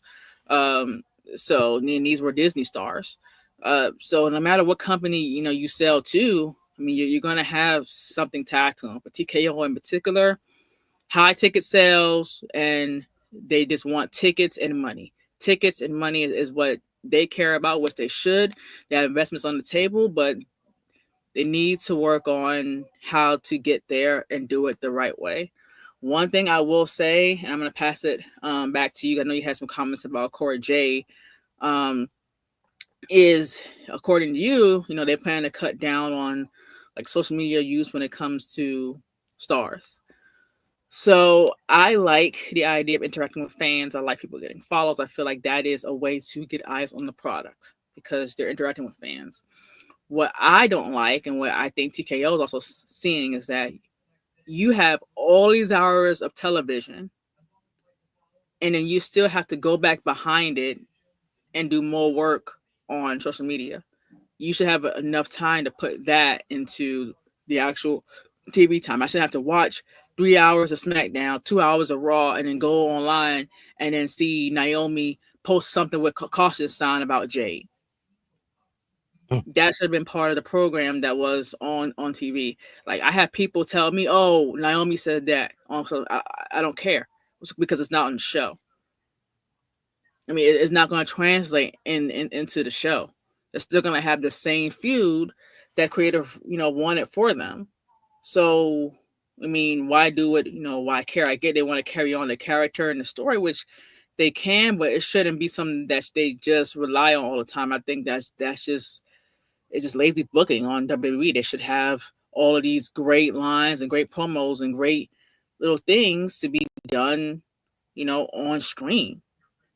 So I kind of get what TKO is coming for that. I hope they don't get too crazy, like where they're like how Vince was, where hey, Vince said you can't have no cameo, unless we authorize it. They got rid of up down for New Day. They couldn't do that anymore. Mhm. So I hope they're not as strict as that. But I do see where they're coming from. You have all this time on TV. The product is not there, and they're going online and trying to further the story that you can't further for them on on air. Yeah, with that, I'm gonna speak on that real quick. Is yeah, I feel you on the same way. I feel like you should do it more on TV. I feel like that will build the story and character, and that will make it more cinematic when you get to the part of the match. We'll see where they're going to go with that. I was just going to comment on Corey Jade. Saying what she's saying. Michael Donna's story, she was getting body shamed because, like I said earlier on the YouTube, is that you have women already thinking they're not enough. They're, do I have what it takes to be with just their significant other, or just getting a job, or just whatever they're trying to do. So I'm hoping that's not something she had to go through. With that, we don't know. Like someone said in the comments, she had a boo job, so that tells you there. Most of the majority of the time, you have one of these women getting jobs. You said Tiffany; she seems, you could tell from out the gate that she's getting jobs. You could tell most of these women, they're getting the butt jobs. They're just getting the shots, and you could tell like, okay, they look like they got a little something back there, a little more today. Like, huh, that's strange, but okay. As men, we like, oh, okay, ooh, they showing it, we like it, and that's what they're looking at. They're looking at the same thing too. But we'll have to see where they go. Like I said earlier, the women have came a long way. They still have a long way to go. We explain where they came from or where they at now, but they're still not there. And then ticket sales, uh, I don't see it happening, especially if they're going to do a women's PLE. But we'll see in time. Let's go to our last topic because we're almost down to the bottom of the hour of Talk It Up. It was one of the topics that Final Boss had chose on here. Let's talk it up. What is this Roman Reigns? Is this Roman Reigns payoff for Seth and Breaker story? Is it a payoff? Final Boss, are we paying off with Roman not being there? Because I know Monday we got the beatdown of Sami Zayn. I don't know if you got the chance to see the Stephanie Place. Great interview from Stephanie McMahon with the Bloodline, and the part where Roman explained how Sammy is a part of this family and how all this come along. Him, The Rock, Jacob, Jimmy, Jay, just explaining that family history, the videos, the pictures they showed on her show was so amazing. Final Boss, it had me, because I'm a big Bloodline fan. I'm always will be. I'm a big Roman fan. I know you're a big Rock fan. Them explaining their way of this wrestling history and their culture in it. The thing I think I like about this angle with Roman is it could pay off, but these are two guys. One is a big top star. We're calling this the Evolution 2.0, maybe, because they got us thinking who could be next in the group if there is someone else. Paul Heyman reminds me of that Ric Flair type of person that I feel like could be that person, maybe. We'll see if they do add someone in that feud. Um, I feel like it will pay off for Roman in the long run. We'll have to see. This may could be the arc of his good guy character, because he did say once the wise man is gone, there's no more tribal chief, from what I was hearing. And this is just whisper that I heard that could be another Shield 2.0 group that they want to probably do with Roman. Um, They're going to have to, and I did say this in a space, there will have to be someone that will break down, that has to take this group on. There, I know there's two, but Braun Breaker, he's such a powerhouse. He looked so good. I like the way he looked in his suit last week. Um, Coming out there with um, Seth Rollins. Um, my God, I loved it. It was amazing. We will have to see what Roman goes. I'm not gonna lie, Final Boss. I feel like this build up could maybe potentially lead us some kind of way where we get to a title. I feel like Seth will be the one to take it off of Jay, and that will push Roman to go ballistic. Because one, you beat my cousin, you beat someone in my family that was at the top.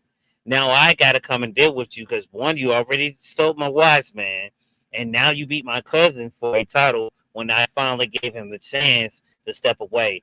This may be a way where we get to Roman going for the world title, but I don't have him winning the world title, Final Boss. Believe it or not, I have Roman going back for the undisputed title once again. I don't know how we get there, but we get there. It could play in with The Rock. I know your husband did come on Pat McAfee and said the soul stuff is not gone. We're going to come back to it. He did say see you down the road, something that you said, but we don't know when that is. I feel like SummerSlam, we could see The Rock do something else. This is where he may interfere with Roman, cause Roman the world heavyweight title, where he doesn't win it, Seth keeps it, and this is how you go into WrestleMania 42, where you can get Rock versus Roman, and then Roman can go into a new character arc where we can start probably chasing back for the undisputed title again, and maybe he wins it there off of him. But I feel like yes, this story will pay off for Roman. There are so many possibilities you can go with it. What's your thoughts on this whole feud, Final Boss? Yeah, so originally, when this story first started brewing up, I thought the idea was to have Roman, you know, fight for like the last thing. Well, one of the last things on his list. He fought back for the Ulafala. He has that back. Now he's fighting back for his wise men, and then he'll eventually fight back for the title that he lost against Cody. Well, which is now on Cena. But and then when they had this whole swerve where now it's not Punk, it's more so it's Seth Rollins, and now it's Breaker and Paul. Maybe they had somebody down the line. I was like, well, what's Roman's payoff in it? Obviously, we already know the story that's going to be with um, Paul, Seth, and Breaker. Is Seth is going to get turned on by my Breaker, or Breaker's gonna turn on Seth, vice versa. One of the two is gonna happen. They'll break apart when they feel like Breaker is ready enough. He has the momentum, and then he'll be your breakout star. He'll be your Randy Orton, pretty much. Um, that's kind of Randy Orton, Triple H. That's kind of the idea that's behind it. So I get that, is to have people in the stable, build them up, and have them be the breakout stars. But I was like, well, what's Roman's payoff at the end? Now, because now this, we have Breaker involved, we have Seth involved. Now they can kind of move it in a weird way where you still have Roman still fighting back for Paul because he hates Seth so much. So they can still kind of have that going. But I'm like, well, what's the ultimate end game for Roman? Like, is it like to have Paul be back as his wise man again, or does he kind of move on from there, or one of them, or either Seth or Breaker wins the title, and now it's Roman trying to get the title from one of them and have Paul turn on them in the mix while he's getting one of their titles. So that's where I'm kind of like confused. It looks like Lena had an idea. I can find it. Oh, Roman's payoff is reclaiming his legacy, proving his leadership and dominance still inspired no matter how much things change. Uh, I mean, that's the payoff ideologically, but what's the payoff on screen? Is he trying to get Paul back? Is he trying? Is the whole point of him just to have a different gimmick than the tribal chief, which you said that's kind of where they're going now because he lost Paul and he doesn't have It bloodline seems like anymore. that's what they But go what's the with. ultimate end goal? I get the end goal for Seth, and Breaker and Paul is to have breakout star, but what's for Roman? So I guess they can try to tie it all together. I'm not quite sure, but that's really my question. And again, we talked about it before. I always, and then you just said it. For me, I look at it as Paul being the older veteran. That's your Ric Flair. I look Mm, at Seth Rollins, older guy who's been there, tenured guy who's been there for a while, legend mhm, or future in the making, but still active.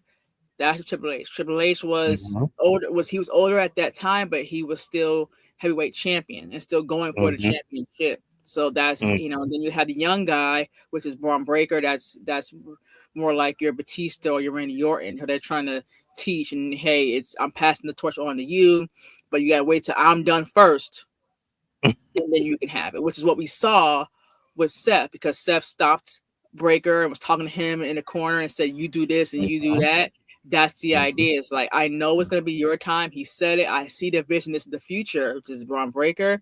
But the whole idea, like Triple H had, is that you're going to be that, but you're going to be that once I'm done. That's the whole reason mhm, why Triple H turned on Randy when he won the title, because he wanted to go for the title. He didn't want him to win it just yet. So I get mhm, that idea, but for Roman, like, where does that put Roman at as far as the story?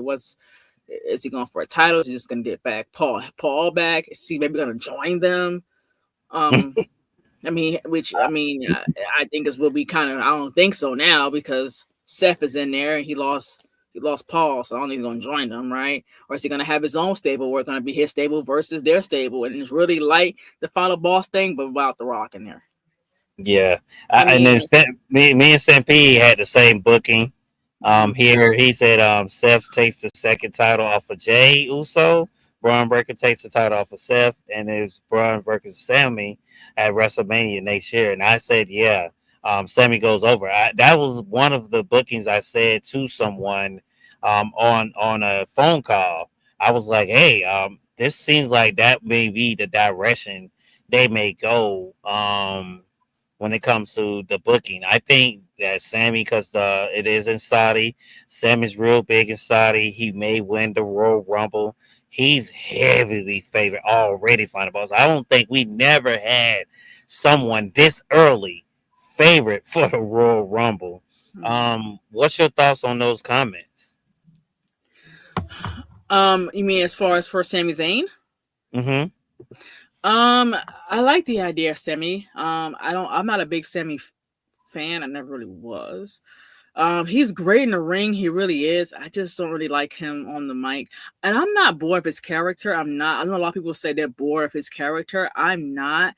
I just don't like how he's positioned, how they just kind of have him always like being the third wheel in all the stories. Like, he was that in the bloodline, and now he's kind of the same thing over here with Seth and them. I don't like that they do that to him for his character. He's good in the ring. I just don't like kind of like where they placed him. But I do like the idea of this right now, because they're so new. They at least now have a target. So their target right now is Sammy, because Sammy wouldn't go to SmackDown. So right Mm-hmm. now, that's their target. It's a real good way to kind of get us used to this stable. And now you're seeing what they can do. You saw what Breaker did, when they brought him out. We saw Seth barking orders. We saw Heyman pretty much giving the evil smile, like, yes. Um, and you have, of course, Paul Heyman also pushing his weight around. Like, first of all, who what how does he get to decide where Sammy goes and what title he goes for? Whatever. I guess his new thing is that he now has his power. Exactly. His Hey, power where he can call I would have matches. took So you think I that would have goes? took the deal. I would have took the deal. Oh, I you think get the winner the who wins idea. out of the backlash match. Okay, And yes, that's the why idea. And not? maybe it can go both ways. You can either have Seth eventually, I mean not Seth, Sammy eventually join Seth in the group, or you could have Sammy just kind of be baby face that's trying to fight off that group, and maybe join Roman in their fight off that group. That's Yeah. kind of where they can go with it. If they really wanted to. I guess they can kind of get it where Sammy has to go to SmackDown, and then he teams up with Roman, and then they're building against this group. I guess that they can go that direction. Because think about it, with Sammy's piece is either he joins the group or he's going against the group. If not, then they're moving on to the next person. Yeah. Which is good for Sammy. Sammy needs a story, especially now that KO is out for a long time. So this is gonna be his next story. The bloodline is unfortunately in the next season. So this is Sami Zayn's next story. This is Seth Rollins' next story. This is Paul Heyman's next story, and I guess somehow ties into Roman, where this is going to be his next story, which it was for Mania, but we got these pieces after the fact, right? So I like that idea. I like that. I think it's going to be probably the biggest storyline right now going for really across both brands. Really, this is your top storyline. It's this and it's Becky and Lyra. These are like your two biggest ones. Right now, Liv Morgan is off. She's doing the movie thing, and so we're having that, I guess, on hold. That's kind of cool and weird at the same time. And then of course the third story is the Naomi J story, but I feel like that lost a lot of momentum now. I mean, I kind of get where they're going. I think you're right. I think they are gonna probably have Naomi and Nia Jax be a thing, but I kind of feel like they're more on that piece of the story, and they're kind of like pulling back from the story of Bianca, Jade, and Naomi. Now it could be because Bianca is hurt now. But I feel like while they still have that story with Jade, I feel like the next piece is now Naomi and Nia being together. So that's kind of those are your three biggest stories right now. Which I'm excited about. It gives us all the different players in the game. I'm actually pretty excited about the Becky story, and I'm not really a big Becky fan. But I do like this story for her. I just felt like they could have put Bayley right in the middle of it, like they should have. But I do like the idea of the story. I think it's a good way for her to come back into. And it's not necessarily putting her in the title picture, but it's giving her like a main story. And I think that's where we need to be with Charlotte. Charlotte, the match we had with Tiffany at WrestleMania wasn't the best. So, and now that she lost, I think that when they bring her back, put her in the main story, but there's no title involved, because it doesn't have to be about a title anymore, because people like Becky, people like Charlotte, they're already established. People like Roman, already established. So you don't have to have them have a title. They can do main stories and be still the face while not having that actual piece. And then of course we have Cena. Cena's really, his story is also big. With Randy, but I don't think it's going to be a long time story. I think it's probably going to end at Backlash. Let's just be honest, because we're on limited time with Cena. Cena's going in December, so I think at the Backlash, the Randy and Cena story is going to kind of be over, and they're going to move on to the next piece, which will probably be Cody and him again, Cody and Cena again, which is fine. As far as the next story, I want to see how they bring Cody back. Is he gonna be mad? Is he gonna be Bayface again? Please God, no. But I mean, I'm looking forward to that as well. The only thing is that, and here we go with ticket sales with TKO. Ticket sales were down, and they had Cena on these shows, and they were still down. Cena was advertised for Chamber. Cena was, of course, advertised for WrestleMania. Cena was all, so Cena's also advertised for Backlash. But the reason why Cena's not selling out tickets, not because he's, people say he's washed. I don't think so. I think he looks exactly the same. I think he's still doing as good as he did a number of years ago. I think we just forgot how his wrestling style is, because there's been this a long thing where he can't wrestle, right? We heard that a long time. He brought it up in a promo. I think we haven't seen him fight in so long, we forget that's just how his move is. So I think he's doing great. I don't care. No one says. But as far as ticket sales, they're not selling out because he's not there enough to kind of carry on that story. Only thing you're going to get on Cena on a TV show is just him cutting a promo, and then that's it. And then there's maybe a physical, like, there's a power move or something like that, but he's not having TV matches. He's not doing backstage segments. He's not doing any of that. So I think because of that, even though a lot of people love Cena and they like the idea of his heel turn, it's underwhelming because he's not there to give us the extra pieces. And I'm also kind of concerned because according to what we read is that he does or did have 27 more dates to appear. He's here to December, unless they add more. As far as not past December, but just more dates. But he's already done wasted. Like, he was at 27, but he appeared like 2 more times. So we're like at 25 now. Mm-hmm. So every time we see him on screen do a promo, that's another day off his 27 list. Yeah. So are we really gonna really see him is that PLEs, which is, to me, when they're close like this, because Backlash is like what, next week? It's this week. Oh, see, yeah. So it's fine because there is a great there's a fast turnaround from Mania. It's only like a month, but when you're going out long times like that, like for our next PLE, which is Money in the Bank, June 7th. June 7th. Oh no. Well, yeah. I forgot about but it's gonna have a match there though. Yeah, Saturday main event, and he's on the flyer for that one too. Yeah, he's advertised. He's on the flyer for that. He's actually on the flyer. His face is on that. So I'm thinking he's there. So I think if he shows up there, Final Boss, I don't think he's having a match at Money in the Bank, because I think they're going to do Punk, Roman tag teaming against Seth and Braun Breaker. That's what we're going to get that match at Money in the Bank. I hate to say it now. I would love to see Punk and Cena at Money in the Bank because there is a story there, but I don't think we're going to get it.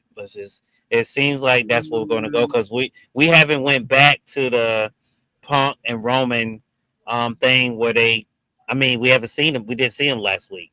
We didn't even see them at all. So we'll have to see where they're going to go with it. That's just my thoughts. We had Lena. She just said in the comments, Roman. She got Roman and Breaker versing each other for the heavyweight title, and she said that will be the perfect payoff for his story. I didn't have that book, but I have that Final Boss, and I know Roman's my boy. And every time I say this, I'm like it when it comes to Rock. I think that will be his last match. He will pass the torch to Braun Breaker. I think whatever title Roman has, his last match, it will be at Mania. It may be against Braun Breaker. He will pass the torch to Breaker. Because a lot of people are high on Breaker. Here's the thing is that, to give you some hope, that's not always true, right? Because Roman has 2 years.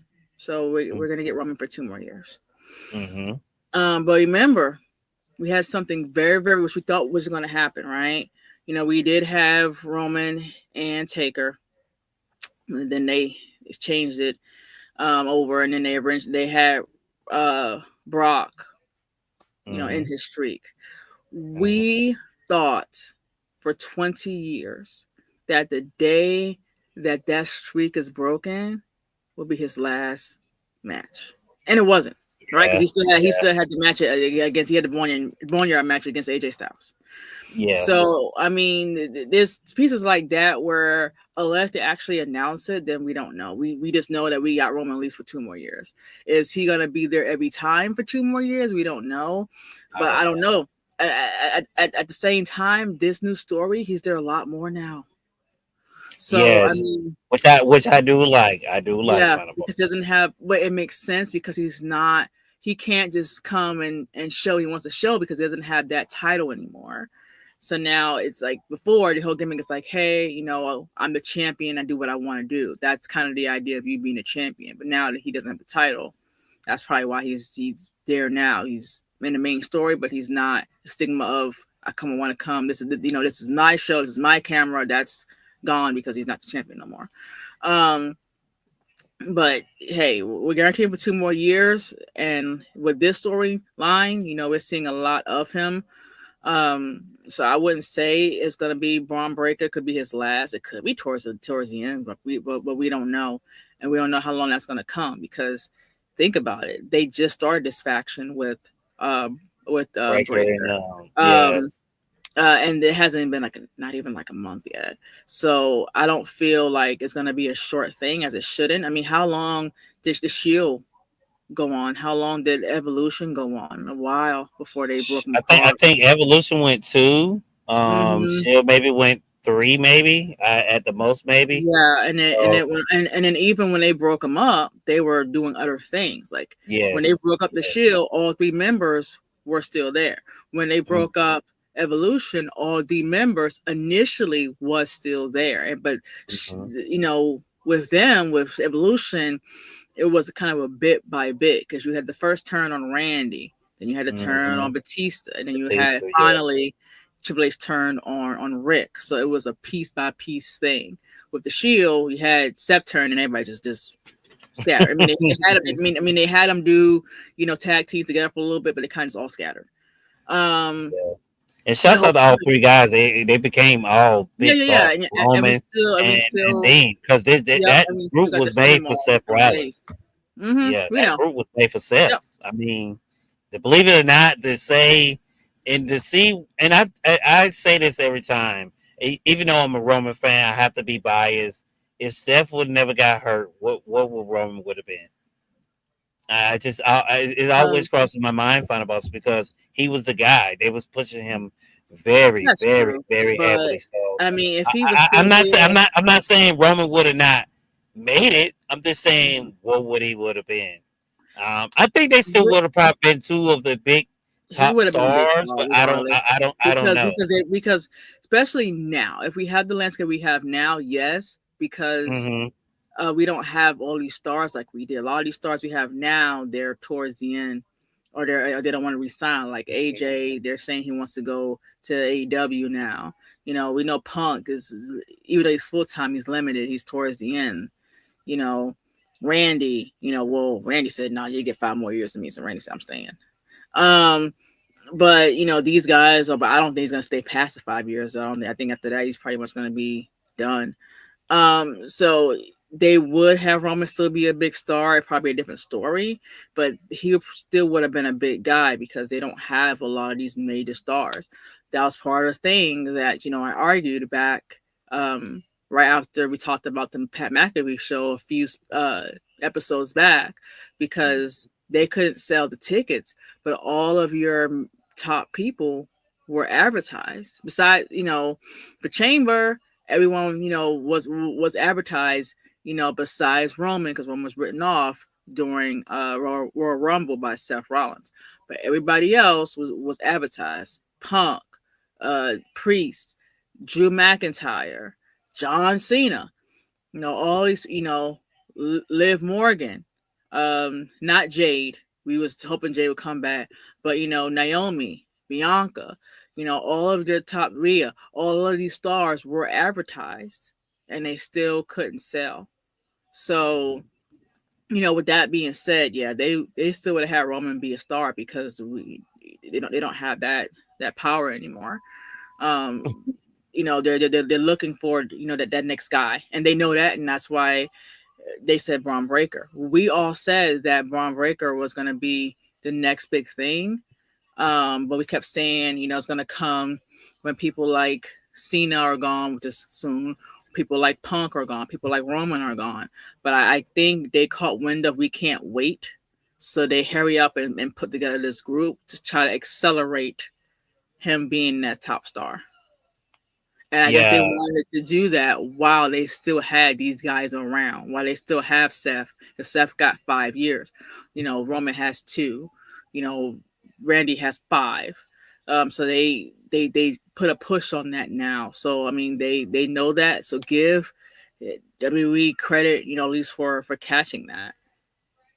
Yeah, and later just said that the Breaker versus Roman will be box office clash, and Breaker's already said that he would love to face Roman, and it's got money and legacy written all over it. That is true because we know that Braun Breaker is a Steiner, Roman is a part of the Hawaii family. I didn't know this final boss that Rikishi and Braun Breaker's dad all trained it together.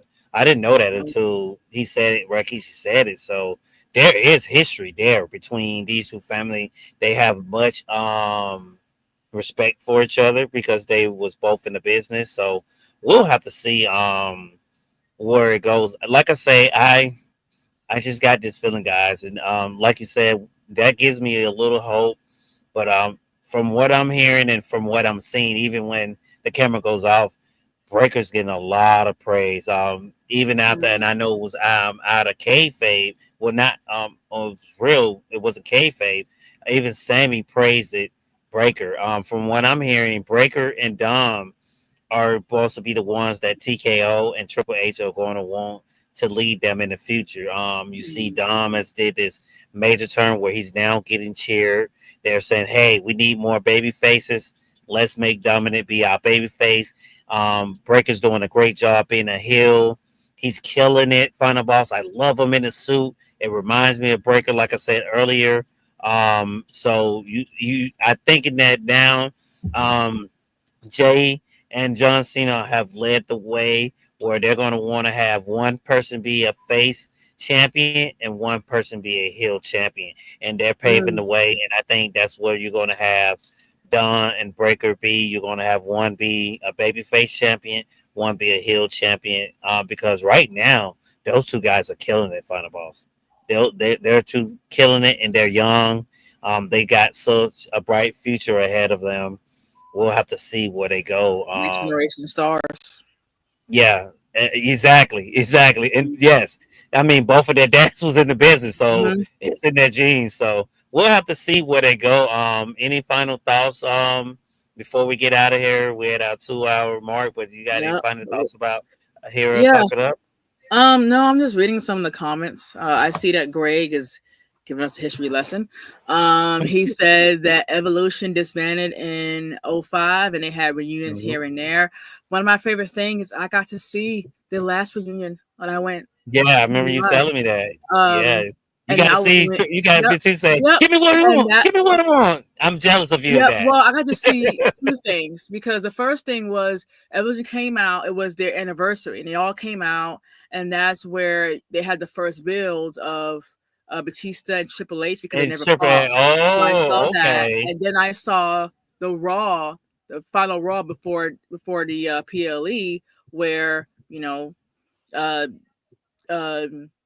Batista said, "Hey Hunter, kiss my ass." So I was there to see that as well. Yeah, I was there to see that as well. That's I know somebody. I think that's when he beat up Flair in the back, right? If I'm not mistaken. That was before. That was like a week before. Okay. The Go Home show was Batista came out and said that, and then left.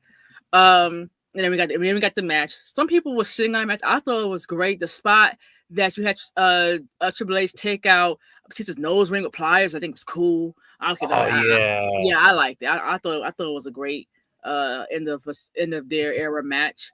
Greg also talked about the Shield. He said the Shield was from 2012 to 2014. So yep, you're right about 2 years, and they kind of been playing, and they were playing with them all until Dean Ambrose left. They had them be together, two of them together, and then they kind of break them apart, and then they had that one last Shield run right before he left. Yep, and then he left. So we had that. Braun versus Roman would be a box office clash with Braun already saying he loved to face Roman. It's got money and legacy written all over it. I Yeah, mean, yeah, yeah, I think they got to build it up the right way, though. They got to build it the right way. They got to have that storytelling into it. booking, booking. But I mean, like they're both stars, but to be invested in the story, they got to build it up. They can build it like, hey, Roman, you're a great guy, but you're the past. Braun, I'm the future. That's how you have to build that up to really be something. I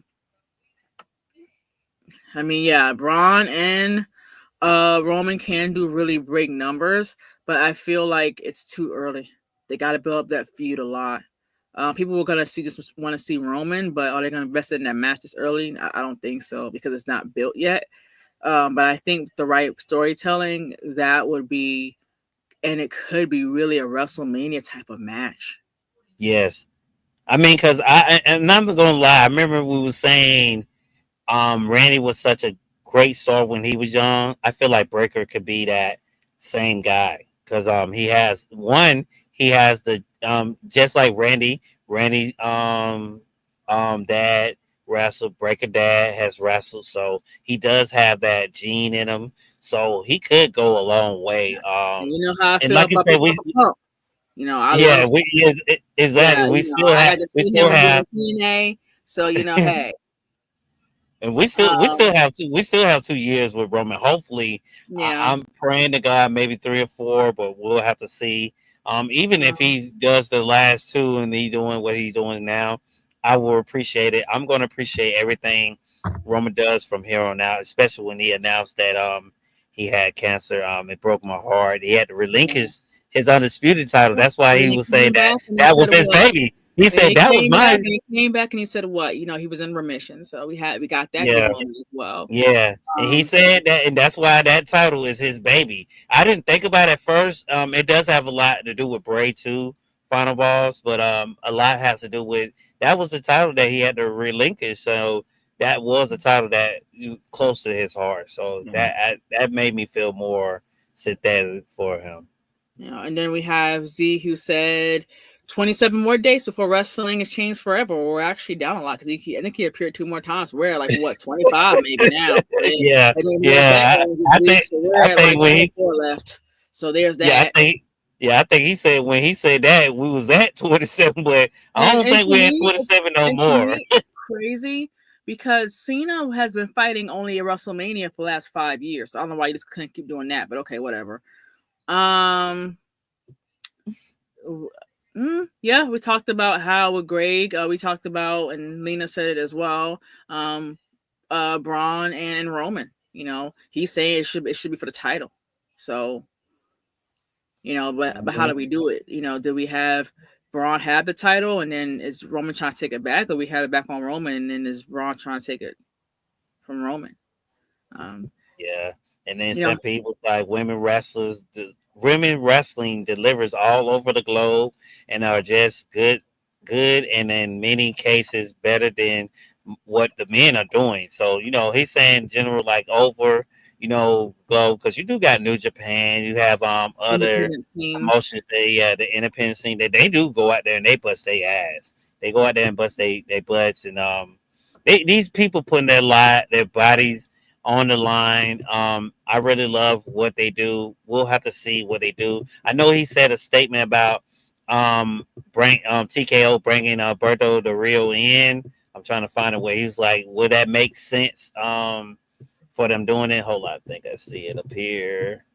Uh, we're close to it. Okay, I think yeah. Okay, it was like yeah. Honest question with everything else that WWE's under the microscope for the people that's still employed would they bring in Alberto Del Rio to be be much out of character for them? Would that be out of character for them bringing in Alberto Del Rio? And I do agree I that's kind of mean, weird. at the same time, we had that whole thing go on with Paul Heyman, and nothing was done about that. So hell, we don't know. We don't know. I mean, Yeah, I yeah, mean, these days, it's horrible, but I mean, at this point, I mean, we don't know, man. I mean, Oh, Okay, we just got some major news on Talk It Up for the first time. Thanks, John. Big E and Michelle's sister has got engaged. So Okay. congratulations to them. I did Okay. not know But that. I'm Thanks, still John. mad at Big E. So Oh he Lord. should be in that story, and they did not. And what makes it even worse is that they have this man on the announce table, and you got damn New Day like 50 feet away. It's Oh my goodness, boy, you are funny, boy. You like got I'm not saying to have him wrestle because injury, but to have him not play any additional thing after they did that is it's crazy. What was the whole point of the segment? I can't forgive it. It's like if I was there at the announce table, I said, "So, what do you think about New Day, Biggie? You think did you like the match?"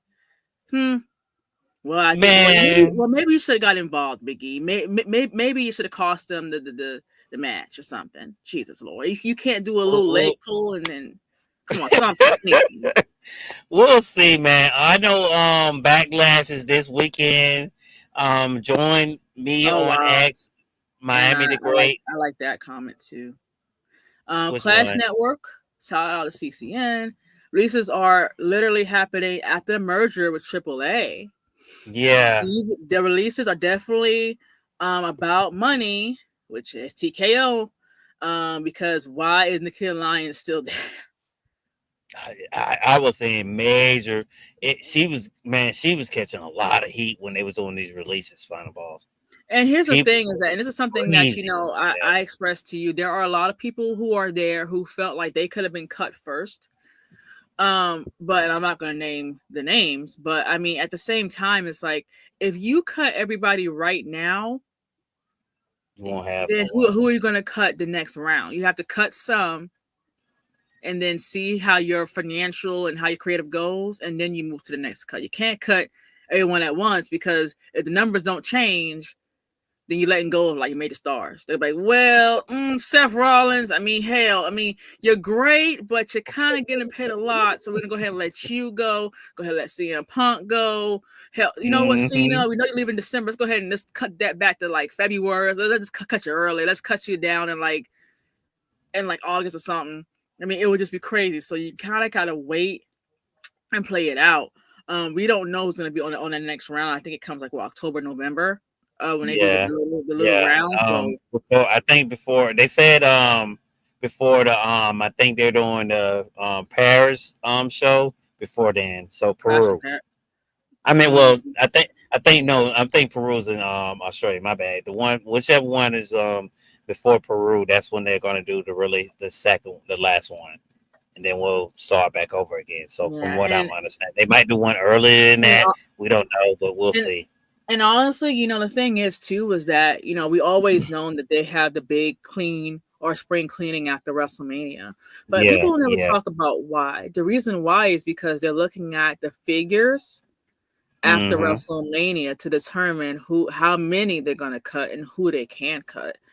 So that's why it's kind of like for them, WrestleMania is kind of like for like a store, it's kind of like the Christmas season, right? It's like see how much you make during your busiest time, and then see what needs to be changed after that. So that's the thing is that we might not see, well, we won't see another big release unless TKO calls for it because we're not doing well until after WrestleMania 42, and then we'll see how that goes. And I think that, and it's unfortunate, they overcharge for these tickets. They did not deliver whatsoever. They had some good matches. We know what they are.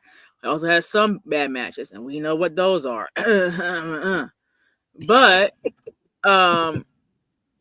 they didn't sell out those tickets because the prices, because of what we knew was advertised, who didn't show up.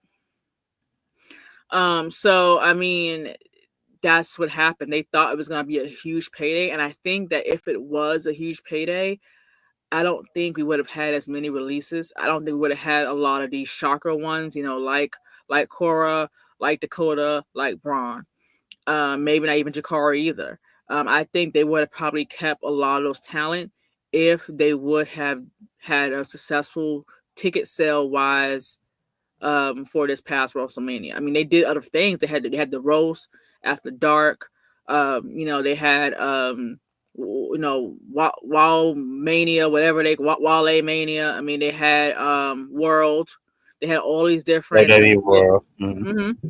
Yeah, they had and then they had Stand and Deliver as well in the same week. So they had all these events, and I feel like if they didn't do that, I mean, I can only imagine would have been the real cuts. What if they didn't do After Dark or Roast or Mhm. World? What would have been the cuts? You would have seen like, it would have been astronomical, those cuts, because they didn't make that quarter. They didn't make that. Those investors. So we have that. And if you want to bring in stars like Cardi B, who probably charge a big bag, Mhm.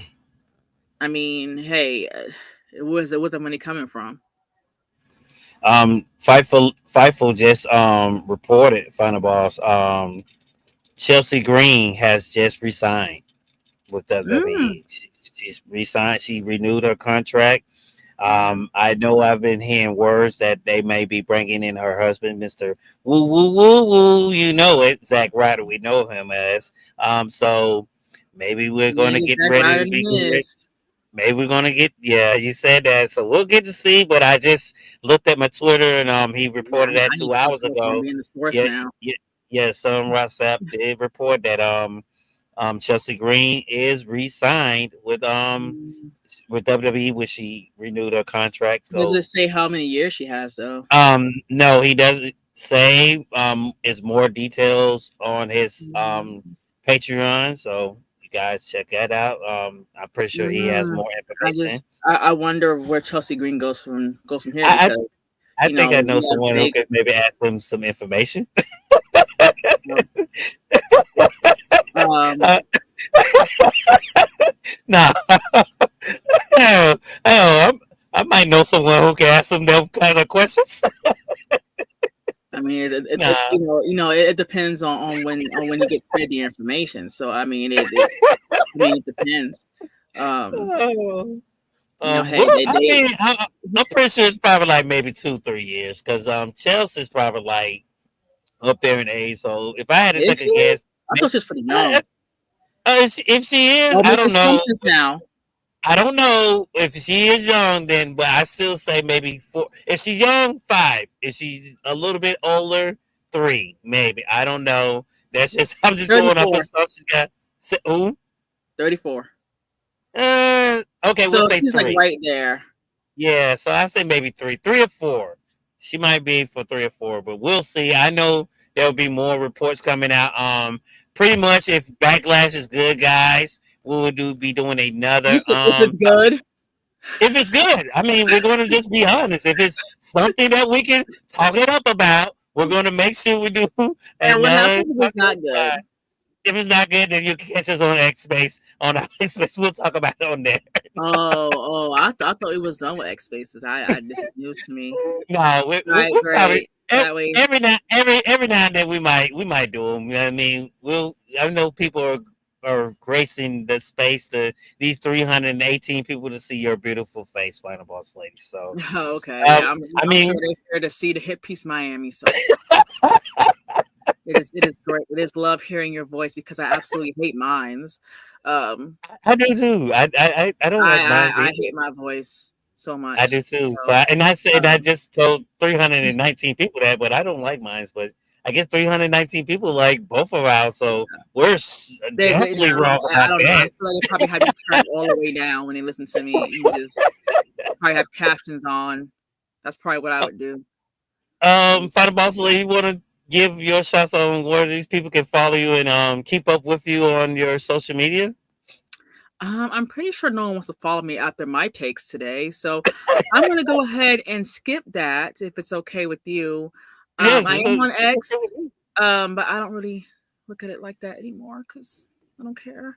But I mean, hey, we gonna have a lot of like lesser shouts out now because we are here live on YouTube and X.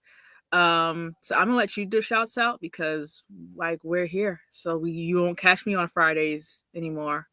You catch him on Thursdays sometimes, but hold on before I pass it over to Miami. Greg, the prodigy, right? I see the vision, right? Next breakout star. Greg. Before I bring my wise man out here. Yep.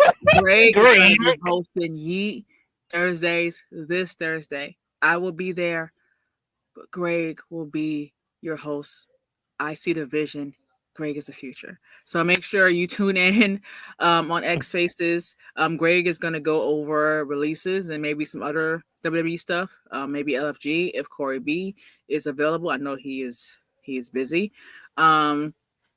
So keep an eye out for that. Angel should be there as well. She's more on the NXT side in particular because I know I don't watch that. I think Greg does though. So you can see me on Thursdays. You don't see me on Wednesdays anymore because we cancel Wednesdays. We cancel Fridays. Best thing we ever did. What time now? I mean, we have Talk It Up. It's up here whenever I am not working and when I have my lashes on.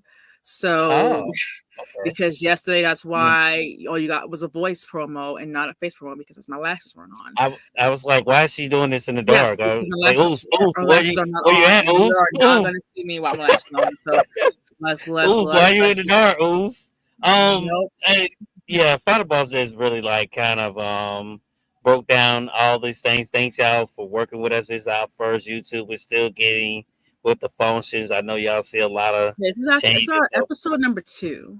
Episode 2. So we're doing pretty good. Shouts out to everyone who's supporting us. 326 people. You can find us on YouTube now or on X Live. Well, yes, now we will be doing lives, but we still do our WWE PLE reaction spaces. Oh, so we catch do us. Backlash is coming. Well, we will do our predictions later, some other time. We did forget about it. No. I mean, are we having a space for Backlash? Yeah, we're having a space for Backlash. Okay, we got it at all. Thanks, Miami. Yeah, we got it on the island page. You can catch us on the island of DWE. Where you can catch our space card. You can follow me on Miami the Great 645. If you can't find me on there, just type in Google. Just type in Miami the Great. It'll pop up on your Google. Yes, I pop up on Google. Now don't mind the music stuff that comes up. Just skip over that and just go straight to the links. I used to do music back in the day, but don't mind that. Let's pass that by. Let's pass it by. Go to the links and stuff. But yes, now we will be doing lives here with all of you guys. You get to see our face, and if Final Boss is not here, guess what? I have 2 new pages YouTubes. I will be doing Miami Talk It Up because sometimes Final Boss is not available because I think I spoiled the secret that she had going on in the spaces that I would not repeat it on YouTube. So congratulations on you on that. Many blessings to you. Okay, well, we're gonna go ahead and say this. Shout out to CCN, Culture Clash Network. Shouts out to Sports for You. Shouts out to Lena, Greg. Yep. Shouts out to Collective. Join the Collective, but leave WWE. Shouts out to Mice with Marks, even though he's not here, but he did promote it. Yeah, Marks. Big night, my boy, Big night. Humble Roses podcast. CCN, Where We Hurt podcast, obviously. But nope, go ahead, Miami. Make sure you tell them where to find you because you're gonna do sports stuff, and I don't know nothing about sports because the NFL season is coming up. I will be doing a Talk It Up Sports. It will still be on this page. I will talk sometimes about my take about the upcoming games. I will give y'all my feedback breakdown, and sometimes when I'm by myself. You will be by Talk It Up by myself will only be one match that I would like to break down for an hour or 2. Yeah, one match. I will do a breakdown because only time we do one match. Yeah, exactly. Nas, one mic. We're gonna do one. We're gonna only break down one match. I only do this Talk It Up completely when we talk about full things if I'm not here with my beautiful co-host, the final boss baby.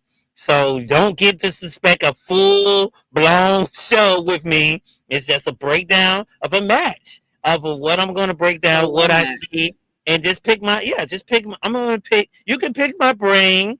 It won't be long. I'll tell y'all what I seen, how I seen it, how the match went, how I like this match of What the about your breakdown of the match. sports? So What that's about your sports? well, sports. I will be covering NFL because I'm such a big fan of the NFL that we will. I will be talking about NFL We got to games. talk about the Um, XFL with the Rock. XFL is actually over. Oh, Shouts out to the well, Rock, we'll say that. Oh, I'm done. but but next year, next year maybe we don't know. Long as people subscribe and keep supporting us, liking, following us on everything, and keep supporting us. You never know what we'll have. I am planning on having some maybe guests coming. We'll hopefully have some superstars coming. You never know. We are You mean great the Rock? friends. Is the Rock coming? Is the Rock coming? Is the Rock coming? I can't get the Rock, but we do have maybe on our good friend who we have actually interviewed once before, and that's Top Dollar. You know him as AJ he was Styles. in WWE, so that is a person that is We're very bringing Adam interesting. Pierce too. We're bringing Adam Oh Pierce. Lord, and maybe Adam Pearce. I know sometimes. Are we bringing Sonya Deville? I know Zilla Fatu. He comes on my X on my YouTube and X and Instagram, and he takes a look at our Are we stuff it bringing up. Roman So, Reigns? if we bring Roman Reigns, I'm not even in this. I'm gonna let the tribal chief have it. Are Y'all we just gonna bringing be. like John Cena? I'm gonna be in the comments asking him questions, and y'all gonna be like, "This is my show." I'm like, "No, this is his show." But we'll see. We'll see. We never know how big we're going to get with the support of people. Like I said, we didn't know we was going to start off like this. Thank you to all our subscribers. Like Final Ball said, we're now on live. You get to see her or me by myself because sometimes Final Boss is just so busy, and sometimes I'm so busy. So you never know. Keep us on notification to be looking out for when we go Are live. you are Because you doing are you doing just football? Are you doing basketball? Are you doing I baseball? Are you don't. doing tennis? You doing I, golf? Doing no, hockey? Doing well, soccer? me Volleyball? basketball. Softball? Olympics? No, Swimming? I'm Bicycling? The no, I'm just a football guy, skateboarding? guys. I, Damn no, I'm a badminton? Goddamn. no, no. Uh. I'm not doing the Olympics. No. I'm just Okay. covering. I'm just covering. Once football season's over, you can catch me somewhere else. We back on talk it up. Like I say, it won't be every week. It'll be every now and then what I seen in a game or how I felt about a game. Like I say, it won't be every week. It'll just be a quick little take, maybe an hour take of what I felt about the week of football and what I felt about the game of that week. We'll see how it goes. And if people come and support me on that, like I say, we'll be doing it here on Talk It Up, on our YouTube. We're going to try to provide so much content for you guys. I know Final Boss might do some makeup tutorial because he loves makeup. Oh, no, I don't I know. don't do that. No, I was just playing. But Um, we'll see. Like I said, we'll see in time. Like I say, thanks to everyone who came out support us and we'll see you guys again. We don't know when we'll go live. Hopefully after Backlash we'll see how it goes. Other than that, thanks you guys. Thanks to the visionary Final Boss Lady. Hey, we'll catch y'all later. Ooze. Always remember, it's always love all the time. And remember, we'll always have fun in these live YouTubes. Thank you, Final Boss Lady, for gracing me and having me being my co-host here today and showing your beautiful face. I'm glad you're doing better. And you're not sick anymore. So hey, there's yeah, that. not only You don't got that, I your had to you don't got appreciate your Tina Turner shades on no more. So no one I gotta don't have the DM me. shades. You know them shades got super over, Look, super over. You got people DMing me saying, "Why she got them Tina Turner shades on?" I'm like, Hey, "Oh Lord." those are good shades. You lucky I didn't wear them today. I'm wearing them next time. I thought you was. I was like, "Oh Lord, she gonna come with the shades." But other than that, guys, appreciate you guys. Thank you guys for coming out, supporting us. We'll catch you guys again on Talk It Up.